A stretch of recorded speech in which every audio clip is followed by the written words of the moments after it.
They say when you wear Black Power Media gear, you can accomplish anything. You can play any and every position. From coaching, to kicking, to receiving, to running and juking. And, oh, my goodness. Let's see that again in slow motion. Get off me. And you're going to have a lot of haters coming at you. But what you got to do is you got to shake them off, and get to your goal and accomplish it. And when that's done, it's a beautiful thing. I'm talking about going hard, extra, for that extra point. And when it's done beautifully, you talking about touchdown. Oh, and the crowd goes wild and they're celebrating with you and everything. Man, let's see that again. Nice. Black Power Media, baby.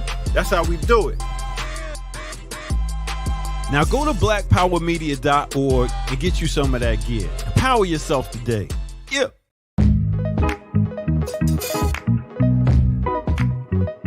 You got to earn your liberation. Greetings, everybody. Welcome. Earn your liberation right here at Black Power Media. Diallo Kenyatta, Geechee, y'all. I'm Jared Ball. Very happy to be with you. Before we get anywhere, like, share, subscribe, invite others to join you, get some of this good boom bap breakfast. And yeah, don't be stingy with the good stuff. We got a lot to get into. It's going to be a fun morning. So yeah, don't be stingy. Invite others to get some of this. What's up, fellas? What's the word? How you all feeling this morning? Good morning. Me and Diallo are manifesting. Good morning. I'm about to we get the tired of blessings being from the economic God. We're trying to get this bread, cuz. Hallelujah. Yeah, y'all laugh now, but wait till I get paid. No, I'm with you. I want to be rich. You got to speak the language. I'm speaking in tongues. I'm in economic tongues. I'm gonna get a love, peace, and happiness. We got Boosie out of the way so we can get this money. Let's get it. Yeah, now there's a vacuum. Oh man. In the economy. Vlad finally snitched on Boosie, so now we good. Shouts out to Vlad. He got him out of there. Listen, you know what I think makes Boosie what we miss about Boosie? He is the living embodiment of the Black internal class conflict. And I know that might seem strange, but nobody articulates and embodies the classism within the Black community. You would think it'd be some sophisticated, tea sipping, degreed, proper Negro, but Boosie is the living embodiment of Black classism. So that's why I've always watched him. I don't know anything about this person, and what I did get introduced to was after I had watched that Math Hoffa clip with him, where Boosie was clearly the far more intelligent and politically astute. I said, jokingly, I was serious. That was it for me. I have unsubscribed, unfortunately, from the Math Hoffa, but I was like, I gotta go. But I said, hashtag Team Boosie, just like in the context of that exchange. And it did not, I got a response, not quite like the Bayhive, but there was a strong response of folks saying, nah, Boosie's a problem. And I was like, look, honestly, yes. I don't even know. I've literally, beyond that interview, I literally have not heard one single word or watched one single thing from this man. So this was all I've ever heard. I was introduced to some things. I retracted my Head, Team Boosie. Shoulders, knees, toes. Wipe me down. Huh? Really? I missed all of it. I'm serious. You I talk promise hip-hop? you. Head, no, you never been wiped down? Pause. What? Where you been at, man? Listen, Boosie been degenerate his whole career, so you ain't missed nothing. Trust me. Listen to, if you follow Boosie, because I have followed Boosie, because he is curious. He's a curiosity because dude, he got an FTP track. Wow. Like you said, he has a song From the Bottom, that he started from the bottom, and how he came up and he started from nothing and made something out of himself. And on social media, he flaunts his wealth. He flaunts his clothes, his house, his mansions and things. But he had made statements, because you heard about it, because he supported Black Lives Matter. He went in on Kanye when Kanye said white lives matter. He went in. You saw him go in on Math Hoffa. And when Math Hoffa said slavery was a choice and was jeffing with Kanye. But he also made statements saying that Black people are the worst people in terms of how we treat each other. We kill each other the most. He stated that he advised up-and-coming rappers, whenever they get money, to get out of the hood without any guilt. Abandon the community, abandon ship, take your money and run. But every single time a wealthy celebrity gets murdered, XXX or what's I always forget his name, Nipsey Hussle. Whenever they are harmed, he always speaks out strongly about the hate in the community, the jealousy, how we jealous and hatreds, and when you come up, everybody hate on you. The Black masses are at the same time he sympathizes with the plight of the Black masses in terms of Black Lives Matter and our struggles.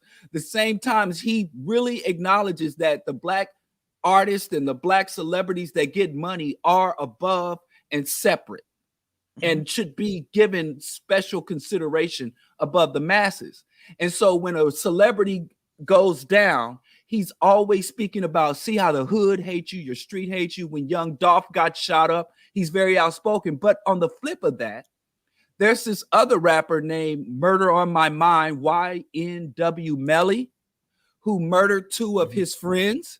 He went to the courtroom to support YNW because he's a rich murderer. He's spoken out aggressively against Gunna and in support of YSL and their RICO case. So whenever a rich rapper kills somebody or a rich rapper catches a case, he comes out in full support. Like, man, freed my dude. And when Gunna snitched, he was outraged about snitching. But when the elites inflict violence on somebody who's a member of the Black masses, he's sympathetic. He's all no allegedly. snitch. Thank you, Allegedly. Comrade P. All of this is allegedly. Yeah, he's focused on himself though, for real, because he got some gun charges himself. And well, that's the other thing. On the record, Webby is a better rapper on the record. But Boosie was selling out Baton Rouge, and he was selling a whole bunch of shit out before people even know him. He came to Charleston, sell out all type of shit. So he's the semblance of independence. So the people love him for that. And obviously he got class contradictions, and he's not Killer Mike, who thinks he's a proletariat rapper right now. So, but he's still from the masses. Aside from having he don't some identify money with the masses and some jewelry, class is not just money.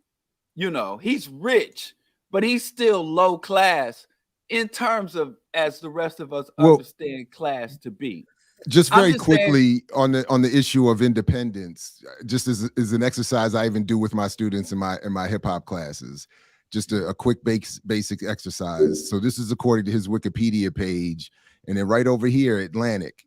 So that's UMG, that's Universal Music Group. So I'm always curious what the claims around independence are, but so I just leave it there. But so this is all news to me, fascinating. But in that one clip, when he calls out Kanye for abandoning the people, and then Math Hoffa's response was, "Come on, bruh. He once said George Bush don't like Black people." And my first reaction, I was like, we got to go back 20 years to find a positive statement from somebody who's been in the public eye, on top of the public eye for all this time. But then Boosie doubled back and just to say, nah, man, this is wrong. And then, to say slavery is a choice is wrong. And then Math doubled down on that, tapped in his buddy, his Source magazine buddy, was like, and I was sitting there like, at first I'm thinking Math is playing, was Kalanji says Cracker's advocate. But I was like, he's doing his journalistic thing. He's trying to be, but no, he's trying to get up there. He was trying not to offend Kanye. That's what it really looked like. Listen, we got to call him Remedial Math Hoffa.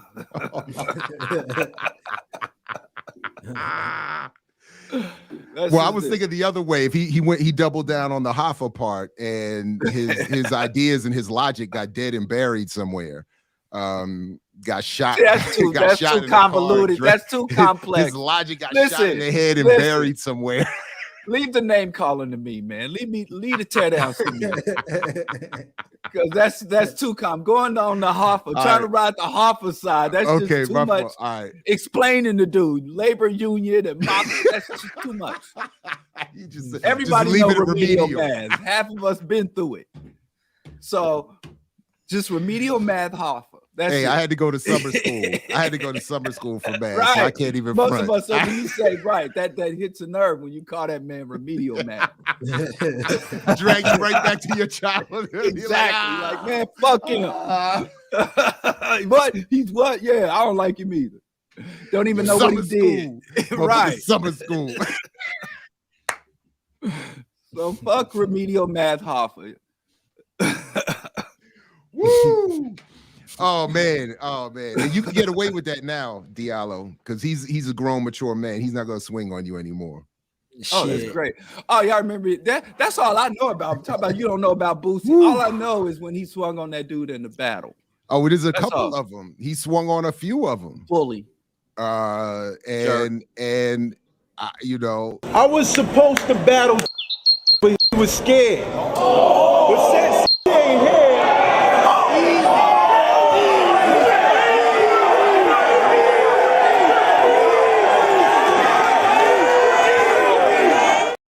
that's the math I remember, because that was the first, like shortly after that was the whole, you know, the turn your hat around so you can get close without making contact. And dude bumped him. Mop! And Math looked like he had $150 on the side of his face. Oh wow. That's what it looked like. I don't know if he ever got. I don't know. He's clean now. He's clean now. And that's why he's cooning. That's why he's cooning. Yeah, well, unfortunately, we he on the coon train. Trying to get some of that Kanye money. That Vlad money.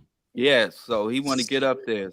That Joe Budden money. That Joe Budden money. He is like him and academics been trying to get that, you know, the Joe Budden blueprint. Right. So yeah. Yo, get that out Joe my face, Rogan son. Money. Well, everybody wishes they could get the Joe Rogan money. He trying to get up there with Joe Budden, being racist, being anti-black, being reactionary, being an ultra-conservative. You know, Elon Musk will call him up and feature him and start retweeting him. That's the pipeline, you know, the right-wing reactionary grifter pipeline. That's what he's trying to get into. So one of these white billionaire fascists will get wind. It's like, hey, we got another colored guy. He trying to get the black that capitalist fantasy. Candace Owens money. Yes, build yourself up to get bought out. That's the whole black capitalist fantasy.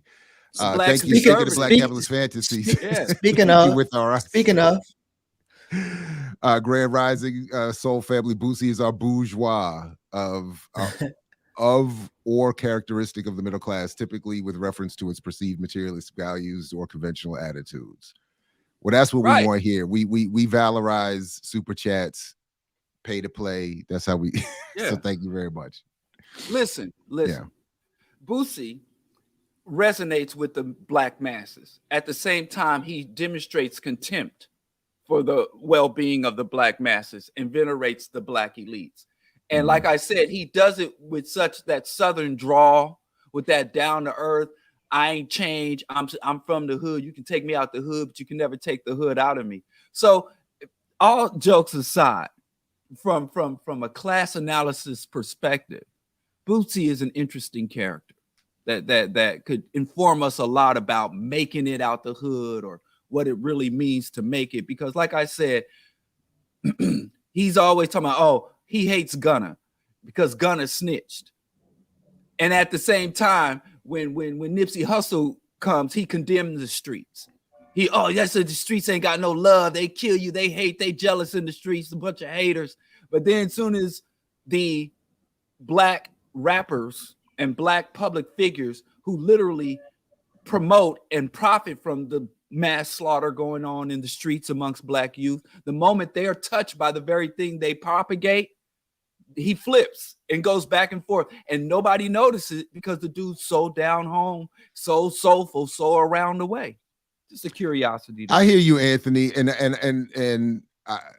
that Doc, like many of us, is from an inferior education. It's not his fault. I mean, I hear that argument, and so it's not even. No, I hear that, but at a certain so. Hold on. My only point would, my one point for now would simply be, but at a certain point, I don't have to engage it. Now, I will say that for a time now, I'm not entirely sure if it was Math himself or somebody running his social media, and at one point or another, I think it went from the former to the latter. In other words, at one point, I think we were interacting as him via Instagram. And I was trying to point out to him a couple of things. Like, I love the show, I love the platform, but maybe you want to talk to so-and-so or think about this. And there was some back and forth. Then it seemed to switch to be more of that sort of professional kind of, boilerplate kind of response. Like, hey, thanks for checking us out. Like that kind of thing. I was like, I think somebody is taking this over. But my point is, Anthony, like, I even tried to reach out to be like, look, maybe, I even joked at one point, could we blend crews at something, like I would love to have our BPM crew interact with his whatever, but it just kept increasing. So my point is, I'm not, I just don't agree with the analysis. And at a certain point, we have to be able to be critical of it, and we have to be able to be aware of our shortcomings. The last point I like to make about that is that most of my favorite people, starting with George Jackson, all came from those same backgrounds. I myself came from a similarly class-based, poor, inferior education, particularly when it comes to Black radicalism and economic analysis. We all get a bad education. So nobody is being prepared from birth institutionally to have a proper analysis of this situation. I just think at some point you have to be willing to be, or there's a point where the critique takes over. And all I'm saying is, at this point, I tried to reach out, I tried to build, and now I just don't want him in my media diet. So that's it. But I'm sorry, go on. No, go ahead. So after you finish, we can go to some media diet anyway. BT. We got to stop with that, believing that every coon, sellout, backstabbing traitor, it just ain't properly educated. Bless their heart. They didn't just have that dangerous mind, inspirational teacher, whatever. Education and training are two different things. We don't get education from the school system. We get training, we get instruction. But education comes from life and your community. We have illiterate revolutionaries. We have people who never had any formal schooling, who couldn't read or write their own name, going back to chattel slavery, who understood exploitation, oppression, and more importantly, they understood solidarity. And they had empathy and solidarity for their own people. And most of the biggest sellouts got PhDs. They got high degrees. And they've had some exposure and access to the best education. It's not his lack of education. In fact, a Black person can be educated and understand all the intricacies of oppression, exploitation, and racism, and be like, I can get some money for this. And they utilize their education to exploit, to target, to appeal to Black people, and to present themselves as an ally who want to enrich and empower Black people. At the same time, they're exploiting and being assets and allies of our white oppressors or our other enemies. So it's not his lack of education. It could very well be his quality, high quality education. It's not, he's not doing this out of ignorance. Can we just acknowledge that sometimes people are shitty? Sometimes people know exactly what they're doing when they wrong us. They know exactly what they're doing when they go on massive platforms to speak to millions and thousands of other people of multiple races and say some of the most backward shit in order to raise their profile, in order to signal to other people who got resources that they can be trusted, that they want to come up, that they're ready to be initiated. It ain't his lack of education. It's his lack of solidarity. It ain't the education. I mean, you don't need no complex or quality education to know right from wrong.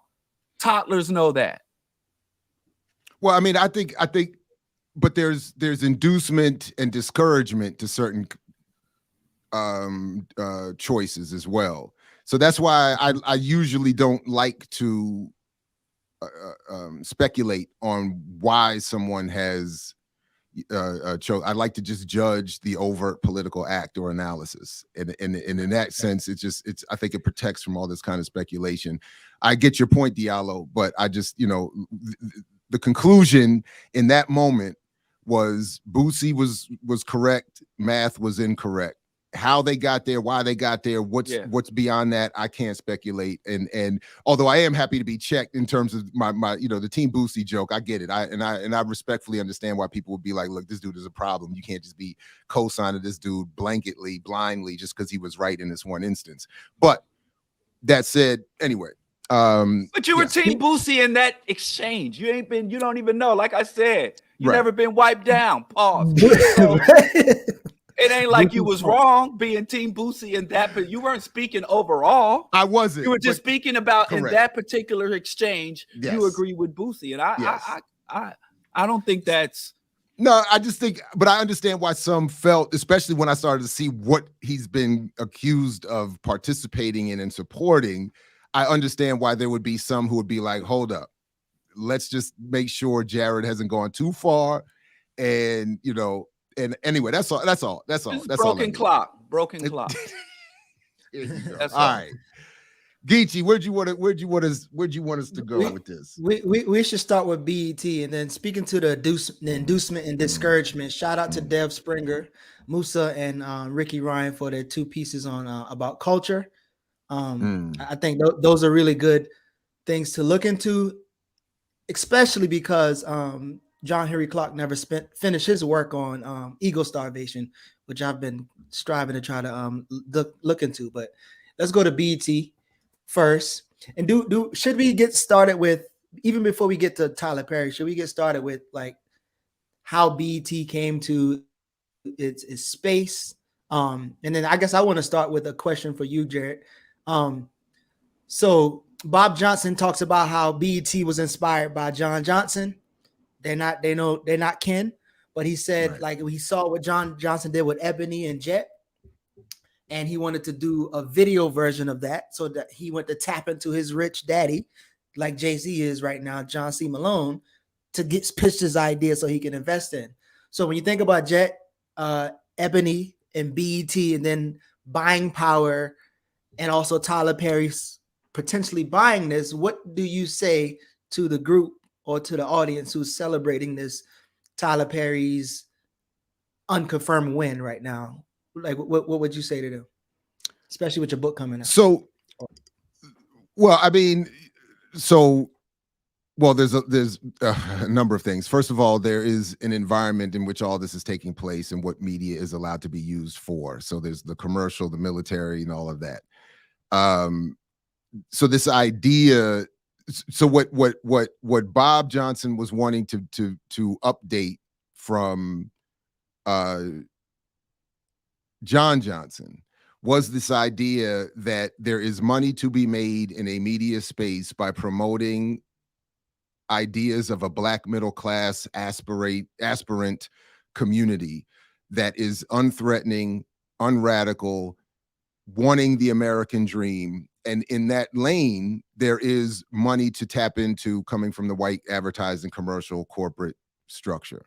So with that understanding, with that, and that's the lane that Bob wanted to be in terms of digital televised media. And like always happens, there is that initial promotion of Blackness, of unity, of advance, of solidarity. Almost all of it is then quickly, demonstrated to be replaced with a cash grab by this Black bourgeoisie, this Black capitalist commercial media elite. So from the beginning, Bob Johnson, so the same thing, John H. Johnson went to the white commercial corporate world, the US government, et cetera, to get money for a Black commercial media project that would be ostensibly Black, nominally Black, promote a Black middle class excellence, with occasional, Lerone Bennett and others. I get it. There's others dipped and dived and dropped in some this and that and there and this, but that was primarily the goal. Bob Johnson said the same thing should happen in terms of televised media, and he did the same basic thing. He went in terms of funding and corporate ad revenue, he went in the same direction. And as you have already pointed out, what most people don't realize is that he went to this guy, John C. Malone, who is a billionaire from the telecommunications industry. It says here he's American. I thought he had a British background, but I'm happy to be checked on that. I mean, it wouldn't be surprising. All of them have some type of. Yeah, that's what I seem to. But in the anniversary, I forgot that this is some years ago now, but I think it's in the 20th or 30th anniversary book that you could get from BET some years ago. I have it somewhere. It proudly tells you that Bob Johnson put up 15,000, John C. Malone put up 500,000, and that's how you got BET, Black Entertainment Television. And of course, it eventually got picked up by Sumner Redstone's VH1. And that and became a property of that. And now we get this idea that, because again, as we already mentioned, the Black capitalist fantasy, as is really with almost all business, is to get big enough to have someone bigger buy you out. And that's what was the goal.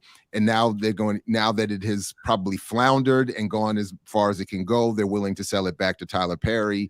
And he's going to use this Black excellence thing to promote himself. And as we talked about already, the Mantan Manifesto starts to reinvent itself. So I'll stop there. Go ahead. So Diallo, you're on mute right now. You're on mute, Diallo. Yeah.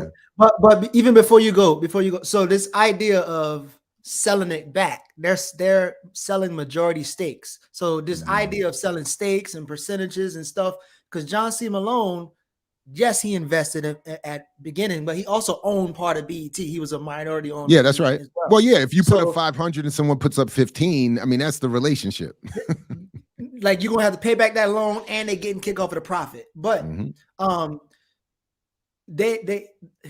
of them, because John C. Malone is actually investing in Bob Johnson's 401k business too. He's investing in that right now too. And so he's talking about this idea of closing a racial wealth gap. So they did sell BET to Viacom for $3 billion. I called to say that Bob Johnson supposedly was a billionaire. He's no longer a billionaire. But that was in part because of the divorce, right? And then he lost a good chunk to his now ex. I think that's what technically dragged him below the. I mean, he's 12. He got 12 million right now, and John C. Malone got 4.7 billion, 416 times his money. So again, if I know Diallo don't like the stats of closing the racial wealth gap, but I think it's a good indicator of showing that you ain't getting close to these motherfuckers at all. So go ahead, Diallo. I know you wanted to say something. Yeah, I think the racial wealth gap is a flawed aspiration, Yeah, and I've go in on it. Like I said, it's a scam, because when have Europeans ever closed their wealth gap with anybody else? And even within each other, they don't even close with each other. I think that's a flawed aspiration. And for white people, for us to be looking across a chasm at white folks. And capitalists and Europeans, and we're looking at a chasm trying to build a bridge to get over there. And I don't think we fully evaluate what's all over there, who all over there. So, but yeah, it's like you said, send up the ball sign, because it's just like you said. If Tyler does manage to turn these floundering properties, it's really IP, really. Yeah. It's really just, it's IP at this point, right? So if he turns it around, he's just going to inflate it and sell it back for a payday. And but can he sell it back though? Because again, like they're not selling. I don't think they're selling the whole thing. They're selling a majority stake in it. So once he become a majority stake owner, he still might not have voting rights. He can might sell still his can't share. control. Right, yeah. Shares. But like I'm saying, there will be opportunities to cash out if he could really get on there and put on the high quality, inspirational, godly, inspirational. Like he said, everything he does is just to bring us to God. So if that really blows up, you know, he said that he can cash out. So, but the other thing, but I just want to reiterate the point that also ownership in this context is also misleading, because at the end of the day, it doesn't matter the color, race, religion, background of the owner. It is the advertising and ad revenue community that determines what the content will be. So it just if you want to be successful, again, George Jackson could have had a TV station and it would have been collapsed under the weight of no ad revenue. It would have had nothing to do with the quality of programming or the owner. Right. So that's the thing. So Tyler Perry, because of his ensconced relationship with mainstream Hollywood and funding, and him having produced an endless stream of content that they are happy to have, he's in a good position as any to survive this and do well with this. It just doesn't mean anything good. And can we act like this is not something absolutely? I mean, didn't James Brown own several radio stations? We had Radio One. We had Bon Jovi. We've been here before. I don't understand the jubilation. Don't Byron own the Weather Channel or something like that? Byron Allen? Yeah. Glenn, yeah, he does. He owns and cars.com and all this other kind of stuff. So why are people trembling in the street like as if we've crossed some type of black people have the power? We have the power to threshold. stop global warming right now because we own the Weather Channel, so we can stop global warming now. So if folks remember, and if I remember correctly, if you go back and read the commentaries of Glenn Ford, when he talked about he got his start working at James Brown radio stations, and then he's in Georgia, in Augusta, Georgia, and spoke about how James Brown wasn't no different than anybody else as an owner of a radio station. Like it was a business operation. And he had to work to produce news, that is, Glenn had to work to produce the news that he wanted to produce within that context as anything else. And that's what helped Glenn conclude, as he did in his what was it, his obituary review or his eulogy, whatever he was saying about that, he called James Brown the hardest working asshole in show business. So I mean, you know, like that, you know.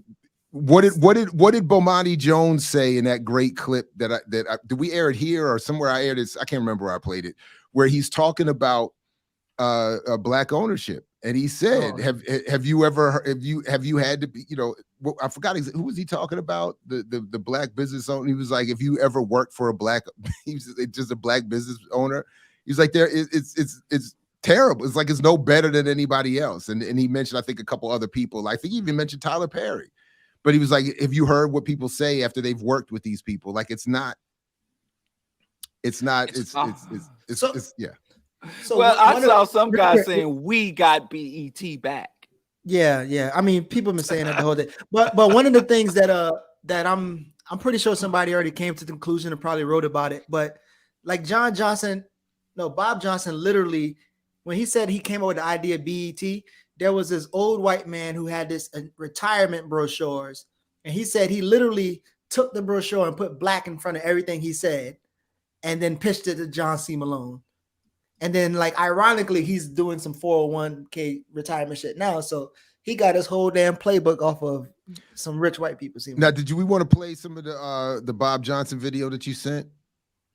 I mean, yeah, just if we wanted to kind of go into the idea of, one, John C. Malone is, you know, again, backing and controlling pretty much the company. But then I also want to get into the white boy who pretty much is doing some kind of revision plan to Paramount. And that's why Tyler Perry's even in the conversation in the first place. But and then we also got to hear from we got to play the boys video though. Oh yeah, boys. Boys. And I know each other because, as I said, I was a lobbyist, and John and I had gotten to know each other. And John is the kind of guy who believes in entrepreneurs, believes in people working hard for themselves, and he's always open to ideas. And of course, he was a cable operator looking for any programming ideas that made sense. So in the course of being at some of the industry events, I told him, if I got an idea, and he said, well, if you get an idea and you want to talk to me about it, I'll be glad to sit down and talk to you about it. So when I put together my one-page business plan for BET. I took it out to him and said, John, here's my plan. I want to start a channel targeting African Americans. He owned a couple of targeting. That's the word I was just going to say. That's the word right there. It's not for, to help, to benefit, target. That and of course John Malone was like, with yeah, heavy African American population, particularly Memphis. And he saw this as a way of helping his system in Memphis with getting more African Americans to sign up. His system. And he also, like I said, believed in entrepreneurship. And so when I presented the idea, and he asked me how much did I need for it, I said, John, I need $500,000. And he looked at it and said, I'll tell you what I'll do. I'll buy 20% of your company for $180,000, and I'll loan you $320,000, and you'll be 80 and I'll be 20. Is that a deal? And I said, John, that's a deal. You'll watch be the last 80 part. Watch the last and part. I'll be no. Go back. 20 when he hold up. All right, hold up. Go back. Again, Geechee. That's why I was asking you, where do you want it to go? Like I forgot about this part. This the best part. Go back. He gonna tell him. He gonna tell him he would have taken the deal regardless of what he said. You'll be 20. I still would have said, John, that's a deal. But he never said that. So it turned out I ended up with 80% of the company and he ended up with 20. But his investment. That's good. That's good right there. For the money, but more important. So that's that. He was Stephen A. Smith, and before Stephen A. Smith was Stephen A. Smith. And you hear me? He said, "Don't matter what you gave me, boss. I was gonna take it all. If you told me I was 20, you was 80, I was gonna take that too." So, wow, giving off. It's giving Kathy Hughes. I mean, we've been here before. Let's just replay the Kathy Hughes show and I'll go back to bed. There you go. I mean, we've been here before. How many times we gonna fall for the same okie doke? So, well, apparently, with the help of a few friends here, out here telling your body to get an opportunity. You ain't gonna be on nobody's casting couch. I'm not gonna have you out here begging. I'm not gonna have you out here left out in the cold. Let's study Tyler Perry and how Tyler Perry was able to proceeds to beg Tyler Perry. Economic God. Tyler Perry is the guy that if you're an actor, actress, writer, producer, director, you want to be nice to him because he's the guy that can create the opportunity that gives you a chance to manifest your skill. The reason people kiss Tyler's ass and look past the fact that he put on Medea dresses for 12 years is because this brother, shout out to him, God bless him for this, has figured out how he could be the boss that's controlling and running things. So ultimately, what I want you to do with your kids is understand this is a transferable skill. This is doable. My PhD's in finance, by the way, for those who are new, so you understand where this is coming from. You have the same ability to create children that become economic gods. It just requires a shift in your thinking. It requires some preparation. It requires a little discipline, and it requires, as Professor James Small was telling me on the phone just now, it requires that you incorporate and inject your economics into your culture. Ooh, Holy Ghost. Must hold up before he gets more ramped up real quick. No, and I don't honestly even mean this will probably be misinterpreted, but that's okay. What work are people pointing to from Smalls and others when they praise and invite these folks on? What is the body of work that Boyce has read, listened to, studied from Smalls or anyone else to promote him and other than just that he can name dropping? Okay, name. So I'm just curious, like what is dropping? Okay, and then what is the work from Boyce Watkins that anyone has actually read, looked at, or studied that would have them conclude that he knows anything about what he's talking about when he anyway? Put your economics in your culture. What the hell does that even create? My bad. Go ahead. I know what that means. I mean, well, since we skipping the Boyce, and I guess we can go back. No, I want to let it finish. It's only a few more seconds. I just wanted to stop it there at the smallest point. But I mean, we can play afterwards, I'm gonna read a quote from Boyce. Well, go ahead. All right. A culture that is built on economic power. If you do that, everything changes. All the racism and everything Yeah, it's there, but Yeah, it's there. you But know, Tyler Perry ain't gonna get pulled over and shot by the police. oh, Tyler Perry not gonna get pulled over and shot by the police. Let me tell you something. He's flying airplanes. He has a I fly airplanes because he's flying an airplane. My pilot's license. I thought it was fascinating. No, that he has remote a control runway airplane. at his house. Oh my God, man! So what is it? So what is he saying? And so the rest of us who would get shot by the police, what does that mean? Listen, what I say all the time. It's too much.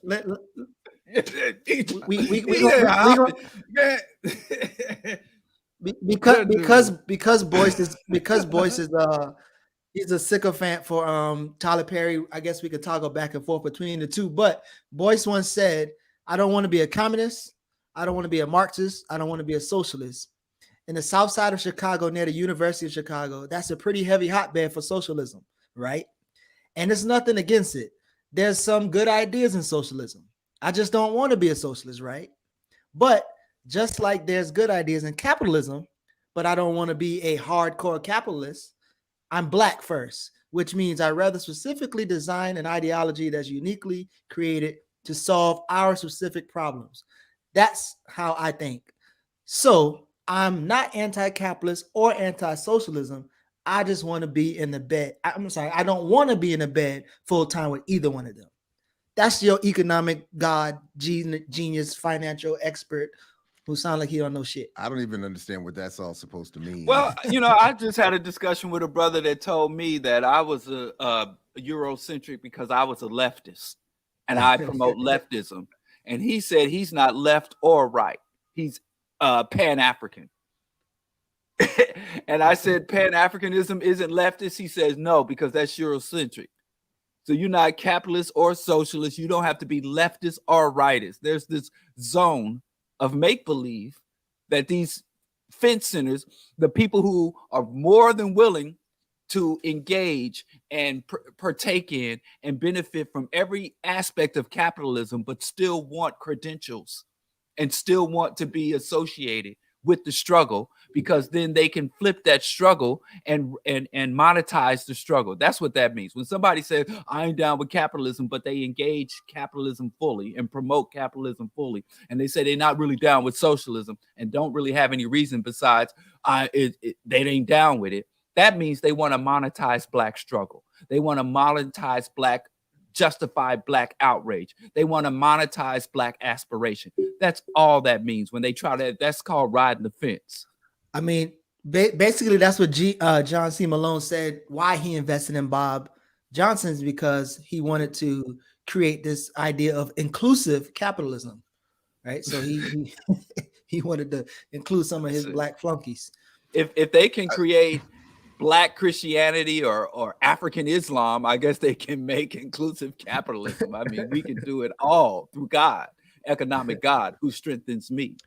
So part of my point, and I see a couple comments referring to my point about raising the question around Small is not to diss him. It's to raise a question about what people think that they know about the people they refer to. Like a lot of people, you know, I was thinking, I think I even said the same thing in terms of Cornel West the other day. Certainly, I've said it in terms of Michael Eric Dyson. People make references to these people based on seeing them somewhere or hearing a clip somewhere or seeing a video somewhere. And it's not, and I'm not always clear that they're clear about who they're referring to, what they're talking about, or that they're clear of the level of expertise of the person that they're talking about or talking to. I certainly would say the case in reverse. If Professor Smalls is hanging around with Boyce Watkins, then he has certainly not attempted to read or pay any attention to anything Boyce has ever written. I actually tried to read Boyce's dissertation a couple of years ago, and it's totally irrelevant to the stuff he claims to talk about, and it seemed boring and so, just, you know. So anyway, but my point is, real quick, I think you go ahead. All right, go ahead. My bad. You made a comment about 12 Angry Men, which I tried to watch, and it created a good nap in me, so I forgot. I ain't even see. Oh, damn, I love that movie. That's I try to watch it, but you said about this Last Run in the Sun, which again I didn't see the reference of the Last Run in the Sun. Well, you got to get to the end. Oh, well, the jury shit got me sleepy, bro. I ain't gonna lie. But anyway, when You when can't you culture this boy. Jared, you can't I bring tried, no culture man. to I this. know. Don't I try know. to. Don't He's been try to- raised on explosions and CGI. What can I do? What can I Yeah, do? right. He's Gullah, man. Listen, but you again, can't bring no sophistication, no high let me- art to this. you know, I can't get to a point because Diallo has his comedy. All he But do anyway, is scratching and kicking. so were you suggesting people like James, Professor James, is getting that last run in the sun? Is that the only way to be? Man, yo, Did people like John Henry Clark, did they have to do it? It doesn't seem like John Henry Clark did it. It seemed like he was during his last days, he was around fairly solid people. Like he wasn't around Bobby Herman. Dr. Ben went to the Million Man March. Well, so again, is that the typical thing to have your last run in the sun with? Listen, let me tell you something. I said something greasy about James Smalls a couple of years ago, and my phone rang, and it was him. I don't even know how he got my number. And he called and set the record straight. James talked and stepped to anybody. Why Boyce Watkins give up that ascot? Why he wearing designer sweaters, tight designer sweaters, and with diamond pendants? I think he's been, but anyway, I don't know. He got the veneers. He's a different dude. But anyway, Jared, go ahead. But wait. Let me just say, Dr. Smalls will talk and engage with anybody. He's always been that type. We don't know the nature of just because somebody said they talked to, just got off the phone with him. I got off the phone. Listen, James Smalls, the brother, he's in terms of his analysis and positions, he's always been consistent, even though he been, in the same room with Tariq Nasheed and talk to James Smalls.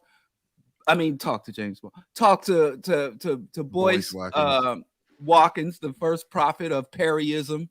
All I want to say is that he talks to any and everybody. You can't condemn, but we all need to talk to each other. No, we're not talking about talking. So I think Coco point is like what he says when he's on those platforms. I don't think it's just talking to him.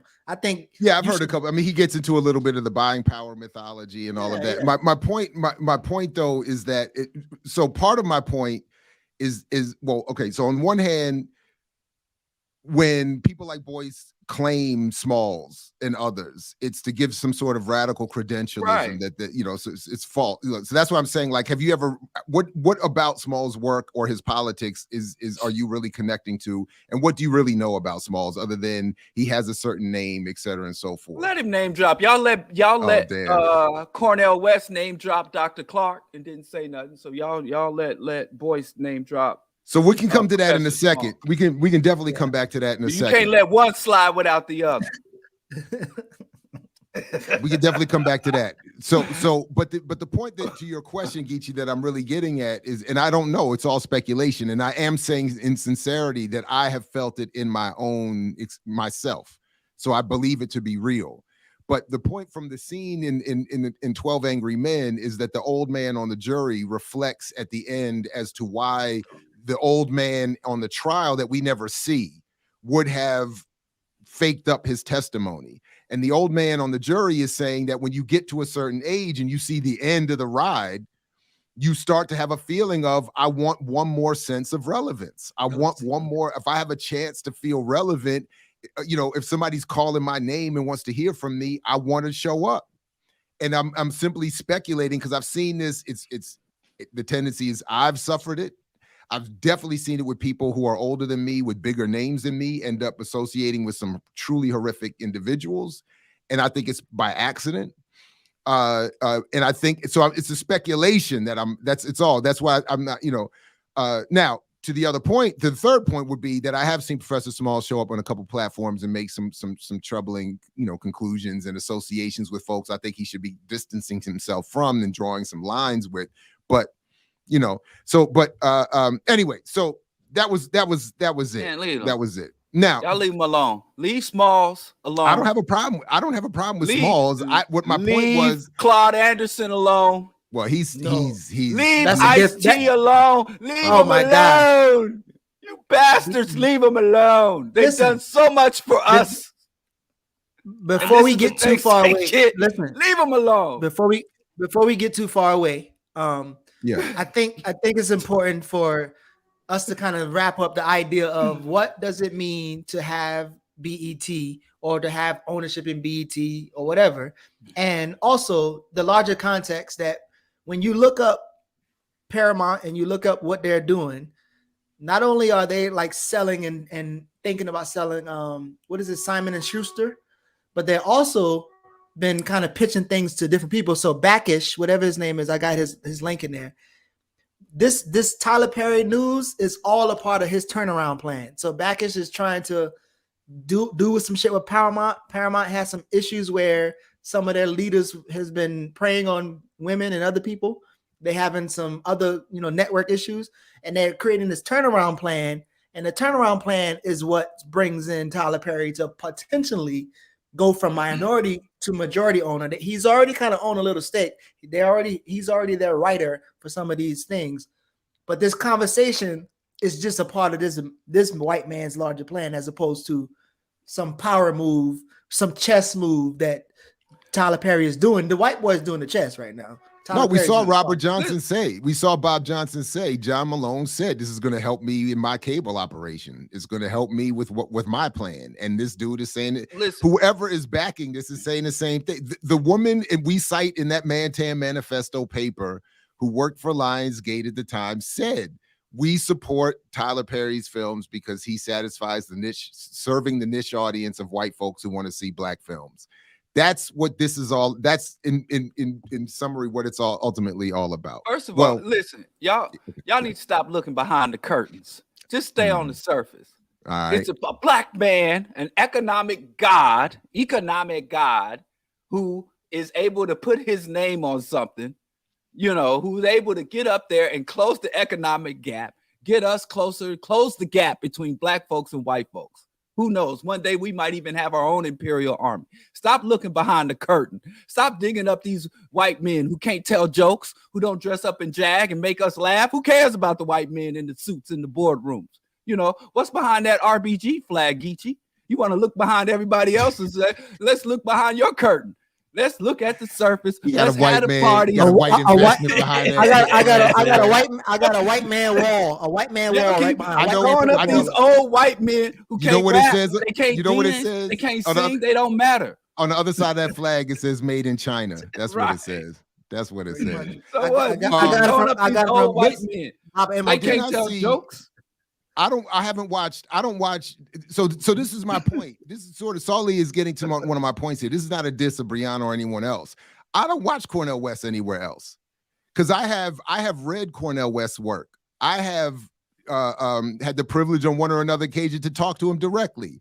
I have heard him lecture on many occasions. I understand how this sounds, but I know what he's going to do when he goes somewhere else. And I know that when he comes on our platform, the 1.5 times it's happened, it's been a very, very different exchange. So I'd be very interested in Solly, you laying out what maybe what differences you saw there, maybe what we could do better next time, which I will now lead as a segue to let Diallo chime in on West's most recent visit to the platform. Man, listen, y'all shouldn't listen. My only criticism is every time y'all ask dude a question, he started preaching a sermon. And I would have cut that goddamn sermon off. Now, I have to tell, maybe this ain't even come from a non-biased position because Cornel, he tricked me. I got tricked. I'm not above getting tricked because I used to call Cornel West Coonel West. See, if you wanted to diss him, you probably try to use the West, like Western orientation, Western philosophy. You'd have tried to, you stick with the coon. I used to call him Coonel West because I moved to New York in 1992. And Cornel was wilding in the early 90s. He was wilding. Yeah. Yeah, pull the curtain aside. You want to tell on everybody else. He trying to tell. But here, can I read what John Henry Clark, because I can't believe he said John Henry Clark's name and y'all just let that slide because they were not, But let me read. Just debate was legendary though. Was it though? It wasn't a debate. I would rather just edit out Cornel West. But Cornel West. But let me just say what Dr. Clark said. I pulled up this court because he had to write a rebuttal. Cornel West and Skip Gates in the early. Now everybody sees the differently now, but in the early 90s, they saw themselves as the living embodiment of Black academics, of Africana studies. And they started pushing this narrative that Dr. Clark and calling them pseudo scholars and demagogues. Professor William Mackey, John Henry Clark, all the African-centered scholars during the era of what's called the Black Books movement or the Black Power Revival, conscious hip-hop era. They started calling out these other scholars, literally being attack dogs for the white establishment, saying we got white credentials. And if you ain't got the proper white credentials and the proper white titles, if you ain't up in Harvard and Princeton and you not qualified to speak on behalf of Black history or Black politics. That was the position back then. And so there was a New York Times article and anti-Semitism when Black people were going hard against Zionism, going hard against Jews using, the Holocaust as cover for their full-on participation in white hegemony. But let me just get to the quote and what Dr. Clark said about West and his ilk back in 1992. He said Cornel West and other Black conservatives use beautiful words sometimes to say nothing. Sometimes to say what has already been said, and sometimes to say what is not in debate. Low-hanging fruit, fence sitting. They display their ignorance of European history and history in general. They decry any form of Black nationalism and often call it racism without knowing that for the last 500 years, the world has been controlled by European or white nationalism.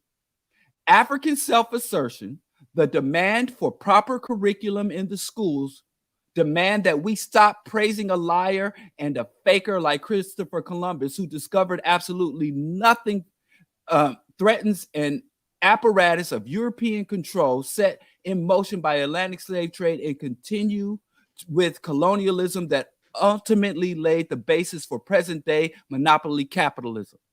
So Dr. John Henry Clark said that Cornel West and his ilk were Black conservatives, and they supported the status quo. They were meant to give Black soul, jazz, R&B, hip-hop legitimacy to the status quo. And at that same time, later, just a couple of years later, there was this historic slave theater, which was Black-owned for people who think that means something, in Brooklyn, New York. And you had the United African Movement. And the United African Movement, if you're on YouTube looking at old Steve Coakley, old lectures of the icons, if you're looking at old Dick Gregory lectures, giving all these free lectures, when they were in New York in a Black audience, they were speaking at the UAM. They invited Cornel West to come speak to the community because Cornel West was accused of having no organic relationship with the community. He was going all over the world and going to the Ivy League and on all the major media speaking about the Black struggle and never spoke directly to the Black community. So they said, bro, come to the UAM. The UAM had one rule. They said that the UAM was only for Black audiences because the white folks had platforms, and this is before social media, before YouTube. He's like, white folks got global satellite networks. They got everywhere they want to talk to each other and talk about their issues. The slave theater and the United African Movement created a safe space before there was a word, and only Black folks, right? Cornel West shows up and they were like, come speak to the community. We go look at you on TV speaking about Black issues and you never come talk directly to us and engage with us.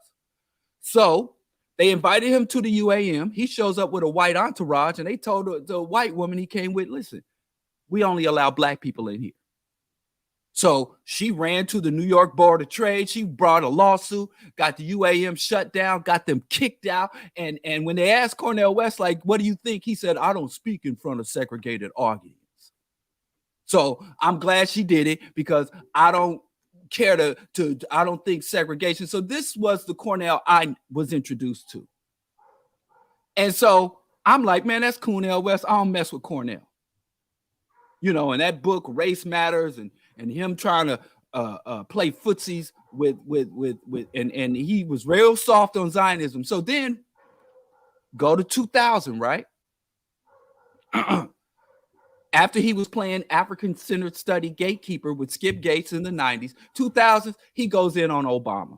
And it's like, Obama's an imperialist. He ain't doing nothing for nobody and nothing. I'm like, okay, let me stop dissing the scholar. He's an elder. He seems to have learned from that era. And he's moved forward, right? And he's saying all the right things. So I'm like, brother, Cornel West. But then I turn around when he's running for president, somebody immediately inbox me. It's like, Cornel's running for president.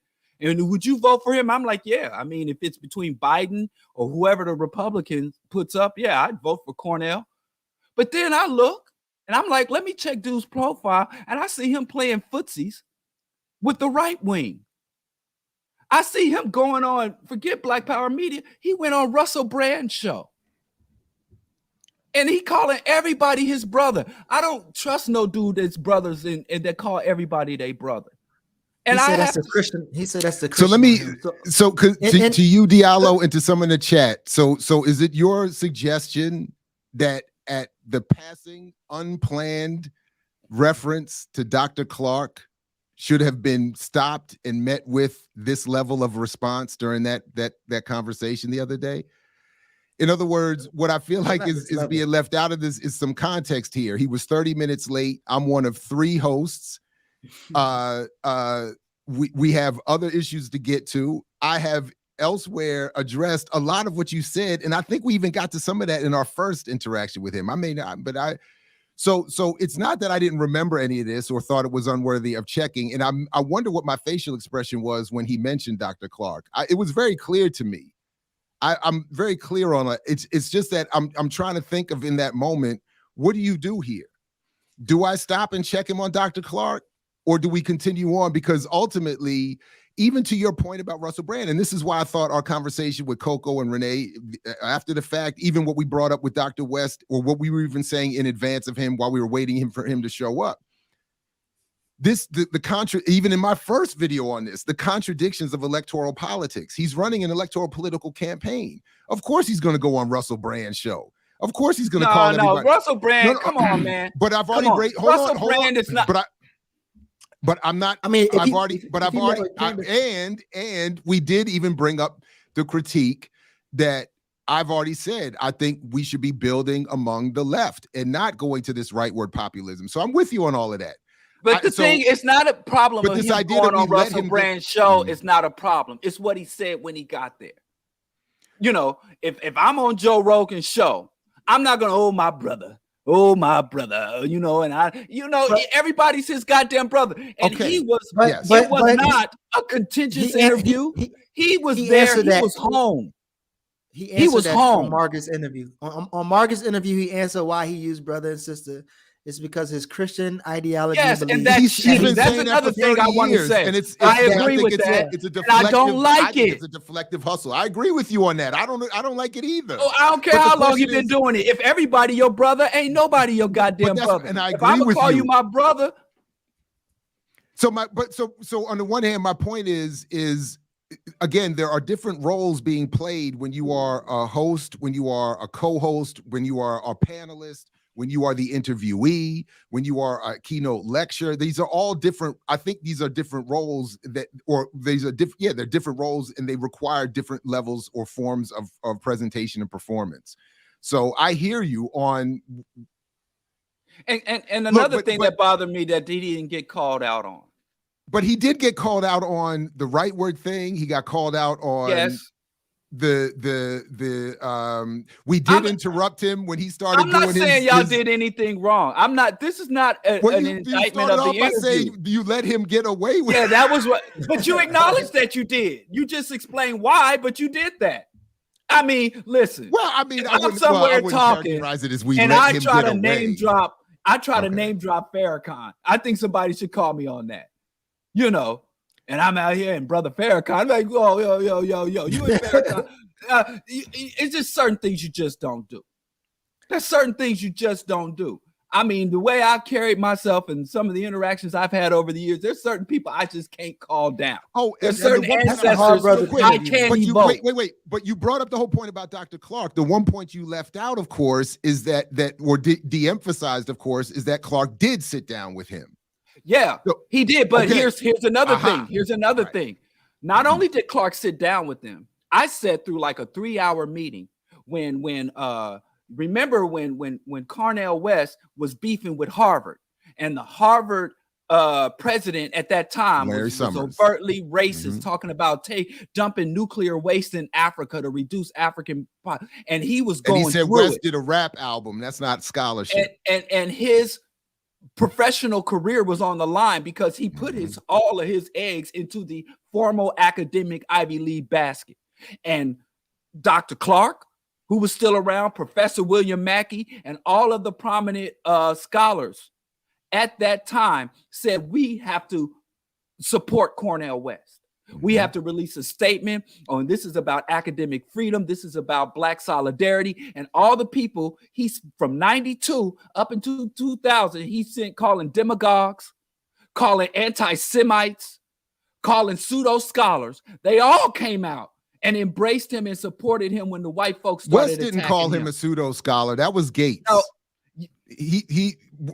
What West did, I agree. And I've even called him out on this. What West did was be collegial with Gates. That's the flaw. But he didn't call Clark any of those names. Right. So I just want to be clear. You got to be clear on that. Yeah. No. Clark said he called him an anti-Semite. I don't remember that. I don't remember that. Okay. But he wrote in his article, listen, he was wrong to call them anti-Semites for criticizing Israel. And he said that Dr. Clark said that Jews have been formally and actively and enthusiastically embedded in the overall white hegemony, white racist control group. He only had one critic. I know. So yes, because you know he was very cute with my Jewish brothers. I even read that book. I read and was critical of. This is what I'm saying about my point about Smalls and why I feel the way I feel about West and others. I read that book that he co-wrote with I think a Rabbi Lerner was his name. About Black. Yeah. It was horrible. Yes, but in it he at least defended. I remember vividly West defended his friendly relationship with Minister Farrakhan, which, despite my criticisms of Farrakhan, I always appreciated because West was still. That's why I get what you're saying about him, but he is not as bad as Gates, but he's not where we need him to be. I think there are differences. Anymore. He and Gates departed. But I don't know that I would have ever. They were all right. It doesn't. I don't want to defend West in any way, particularly. We got 420. We got 420. Acknowledge. We got 420 people in the chat. So acknowledge y'all. So a couple things. Like, share, subscribe, join the channel, and show up to the July 1st Saturday book launch for second edition Myth of Black Power, Myth of Propaganda, Black Power. Listen, let me tell you what made me slam my laptop down. Oh shit! When he said he asked God what to do. Anybody coming to us telling us that they're on a mission from God, if it ain't the Blues Brothers, don't listen to them. I think that is total immediate case for invalidation. But seriously, and God ain't told him nothing. And we need to shut down the theological leadership in the Black community. I want to help put together, and tell me if one already exists, Diallo, but I want to seriously help put together the Diallo Cornel West interview discussion because I can't imagine what so the levels of interruption and debate that would be required, particularly if you only have 30 minutes for each of these issues, I think it would be remarkable. And I would love to see the dexterity displayed to be able to get to all of these points while trying to actually still get to the point of the presidential campaign he's claiming to be running. While again, he'll be back here on the 28th, Wednesday the 28th, for round 2 at 2 p.m. Eastern, so folks can come back for that as well. And we'll definitely have a Renee post West, hopefully Renee Coco post West, and then we can get the Diallo and EYL that following Friday as well. But I would love to see you. I got questions. I don't appreciate nobody telling me they ask God anything. Don't tell me what you ask God. If I can't come in the room, listen, I can tell somebody, listen, Dr. Ball and I had a discussion, and Dr. Ball said, I am the most brilliant brother he's ever engaged with. There's somewhere you can go to say, hey, I'm going to call Dr. Ball and ask him myself. Or did you tape that conversation? Top 5. If somebody sit there and say, God told you something. If I can't be in the room, if I can't call God and ask God what he said my damn self, if I don't want to hear about conversations that are not confirmable. So don't tell me anything about what God told you, or don't tell me anything about what somebody who has died told you if you didn't record it, write it down, or have them notarize signature. See, I think that Black people, we need to retire all theological leadership. It's when it comes to politics, Black politics, retire all theological. I can't believe we got another dude standing in front of us telling us what God told him. Don't tell me, let God come to me straight. Don't tell me nothing God told you if God ain't gonna come tell me his damn self. Diallo, that's my only position. That's because you haven't let go and let God yet. But listen, it's an insult. It's an insult to the Black community. We've had theological leadership since slavery. It's 2023. Let's retire all theological leadership. I don't know if we're gonna. That's just not gonna happen just off of that. But listen, to me, Cornell remind me of. It's not gonna happen stuff. What I'm saying is not like with you just saying that it's just not gonna happen. It's much more complex than that. But anyway, what I'm saying is Greg Carr reminds me of Cornel West, the way they speak and the way they interview. It might be a tubby version of Cornel West, but it's very similar. But I got questions for both of y'all. So I agree when Kamal told West he's not gonna win, obviously, but he was trying to figure out why he was running and what's the larger goal. And so my question is, do y'all think this is a perfect time? So we've been talking about the after party, the Black voter, this thing that we've been talking about and trying to work on. But is this a perfect time for something like that, right? Because Democrats believe that Cornell running is going to bring a lot of people into the progressive policies. Did you just call Carr tubby? What did you just say? I walked away for 2 seconds. Wait. Who you think said that? What? Who you think said that? Said what? No, who said it, Jared? Who said it? Me or Geechee? Who you think called him tubby? No, this one would have to be Geechee. Actually, I know what the trick is. I know what this. I get you, Diallo. But this is a Geechee. This had Geechee all over it. I'm saying is like he answered questions and he talked like Cornel West, maybe hip hop and jazz references, but it's kind of like you be like, what the fuck are you talking about? But anyway, my larger question. I got 3 questions. Don't sit through no sermon. That's all. My grandmother didn't drag me to church between birth and 12 years old. I've sat through my last sermon at 14. I'm not sitting through no sermon. So if we're having a political discussion, then that's what we're gonna talk. Let's talk strictly. Let's stay on politics. I'm not gonna let you go into all I'm saying mode. Carr does similar things when he answers questions. He might talk about hip hop. He might not talk about Coltrane, but he might talk about hip hop. But that's not the point right now. And the larger question is, I agree with Kamal by saying you ain't gonna win. So what the hell are you here for? What are you trying to do? And I'm asking y'all, is this a perfect time for what we talk about with the after party, the Black voter? Because along with the Democrats, they said it's a good idea for him to be running. This is an opportunity to bring more people into the process and have more progressive policies. Do you think him running is a good time to increase His PE? cachet. What I'm not talking about him. I'm talking about for us. That's all I was saying. Because obviously he said he's gonna be on BPM every month. I mean every week or whatever he said. So is this an I think he's saying opportunity- that everywhere. I feel like the reports are that Ain't he's no saying that love. everywhere. I mean, come on, man. He Like, tricked you know, you come too. on. Yeah? Don't let him. No, you just said nobody that brother- you believes that. I'm just saying. You know, You just come said on he's now. booked for the 28th. You just said he's booked He for is the 28th, booked for the right? 28, but I'm saying All right, I'm then. saying he's telling everybody. It's not some special relationship. And you notice when you were like, But that would you defund? well, y'all being like would you y'all being stop? like Cornell, y'all being like Cornell right now. Y'all being like Cornell because I'm asking the question, y'all ain't answer the question. Listen, Go ahead, is him Diallo. grabbing this attention? Is him talking? Is him being out here? Is this an opportunity for us to garner political education or No. push people into radical politics because they're gonna now be No. interested? No. See, that's what. See, I'm gonna answer like Cornell West would answer. See, brother, you know, with Miles Davis used to, you know, when I improvise and let me tell you something, and the rhythms and flow, and God told me that you know, listen, this ain't nothing but a vanity project as far as I'm concerned. Now, I don't support protest campaigns. I think it's way too many resources being wasted.